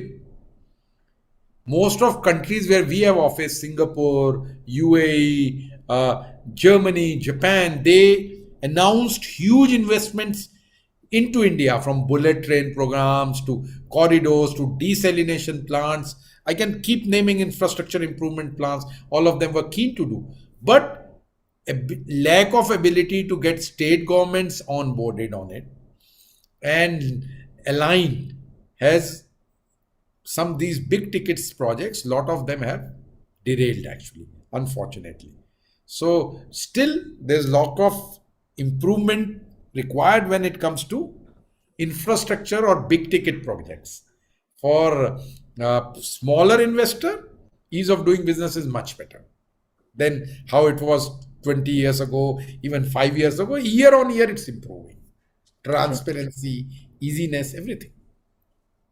Now there's a more reliant on, everything being self-sustained and, everything being produced within India itself. Is there any India, yeah. So any key sectors where there's a lot of inflow of goods coming from other countries, which they're trying to manufacture internally, which is incentives? First thing is semiconductors. Yeah. If we want to do, for example, electronic and manufacturing of these things, we have to see by saying only government, this whole thing of saying that I will do 68% local procurement doesn't work. This is not a new policy. I will give you a classic example. Some 20 or 15 years ago, same thing was announced about telecom and power sector. That telecom we will do, BSNL will buy everything, make in India, for example. Now this Make in India thing, if you don't make chip in India, you don't make semiconductor in India, how will Make in India work? So by just making these announcements, we have to think about the whole supply chain, from technology to manufacture of key parts. In India, there is a key success of the automobile sector because every auto component is made in India. There's a key success of pharma sector because raw material and technology is made in India. But when it comes to electronics or telecommunication or power, still there is no key success because the ecosystem, the final product is just 10% of value add, it's assembly. That Make in India will not help. The ecosystem of making the key raw material, developing key forward-looking technology. If we are one of the biggest investors in clean energy, as they're trying to sort it out, semiconductor, they're trying to sort it out, manufacturing of, solar or green energy equipment, they're trying to sort it out. At the moment, most of it is imported. It breaks my heart. We are biggest consumers of mobile phone. We are biggest buyers of television. We are known as for our soft power, but we don't make it. And of course, big technology. Why India should not have its own aircraft company? Why should we have only a joint venture with a Boeing and Airbus? I can keep talking about it because it is so much is happening. If you see Boeing or Airbus or most of global companies have outsourced their engineering to our engineers in Bangalore, Mumbai, Pune, Gurgaon. But our own companies have not been able to do their own technology part or buy those companies abroad. There's an idea which I always say personally to my friends that instead of doing billions of dollars of buying Rafale or billions of dollars of buying, these bullet trains, we can buy those companies for $1 billion market cap in a Spain or a France and get their technology and produce it cheaply in India or make our own technology. We have known for best engineers in the world, best fintech in the world. Why don't we do? This is a complaint I have against the services company also. We have the Infosys, the TCSs, the Wipros, the HCLs, but they never made something like SAP or a Microsoft technology or anything. So they are we have a longer term view is required. Hopefully, if the long-term view of the government, which is showcased in the budget, reflects and we can In develop private companies' behavior also. Because government can encourage these technologies. Nowhere in the world government has made. Private companies, private hunger, ambition drives all this. Anyway, I think we're running short on time. I'd like to hand over to Mr. Rajiv Shah for saying that. Thank you very much for giving me this opportunity. And thank you very much to all panelists, all organizers, and all attendees for giving me a patient hearing. It was the last probably. They found it interesting. Thank you so much, Mayur Bhai. Thank you so much. Last but of course not the least. So thank you so much, Mayur, for a very, very interesting presentation. So I'm not going to take very long. It's been a long session. So thank you everyone for joining in. I'd like to personally congratulate Niraj and his team for having won the Best Chapter Award. Being a past chairman of the chapter, it always gives us extra bit of more pride when our chapter continues to do well. So Niraj, well done, you and your team. We know the hard work that you guys have put in and you deserve all that you're getting. Very quick thanks to our ambassador, His Excellency Sanjay Sudhir, for attending this event and giving his inputs on what is happening. Dr. TV Somanathan, of course, I think of most of the comments that we received from our members, that how well he spoke, how lucid he was, how direct he was, and he definitely added value to what we were looking at, especially seeing what happens behind the scenes in the budget. I like the line he said, where he said, this budget is balanced because it is action in the present with a vision of the future. So I think I agree with what he said. Dr. M.R. Venkatesh, of course, advocate, he also had a very, in a way, a critic saying that it's a vision of the 21st century. But sometimes we go back thinking of the 20th century, and I'm sure we'll remember the umbrella example for a long time. Some things stick to you. So that's interesting. Mayur, of course, a good friend. He spoke really well on the macro and how India can really go ahead in so many things that we're looking at. So thank you to the both ICAI, Abu Dhabi chapter, and IBPG for organizing this event. And thanks, of course, to all the members. I think at one time I saw around 300 members who participated today. So thank you, all of you, for joining in and staying in for so late. And see you in the next event. Take care. All the best. Thank you so much.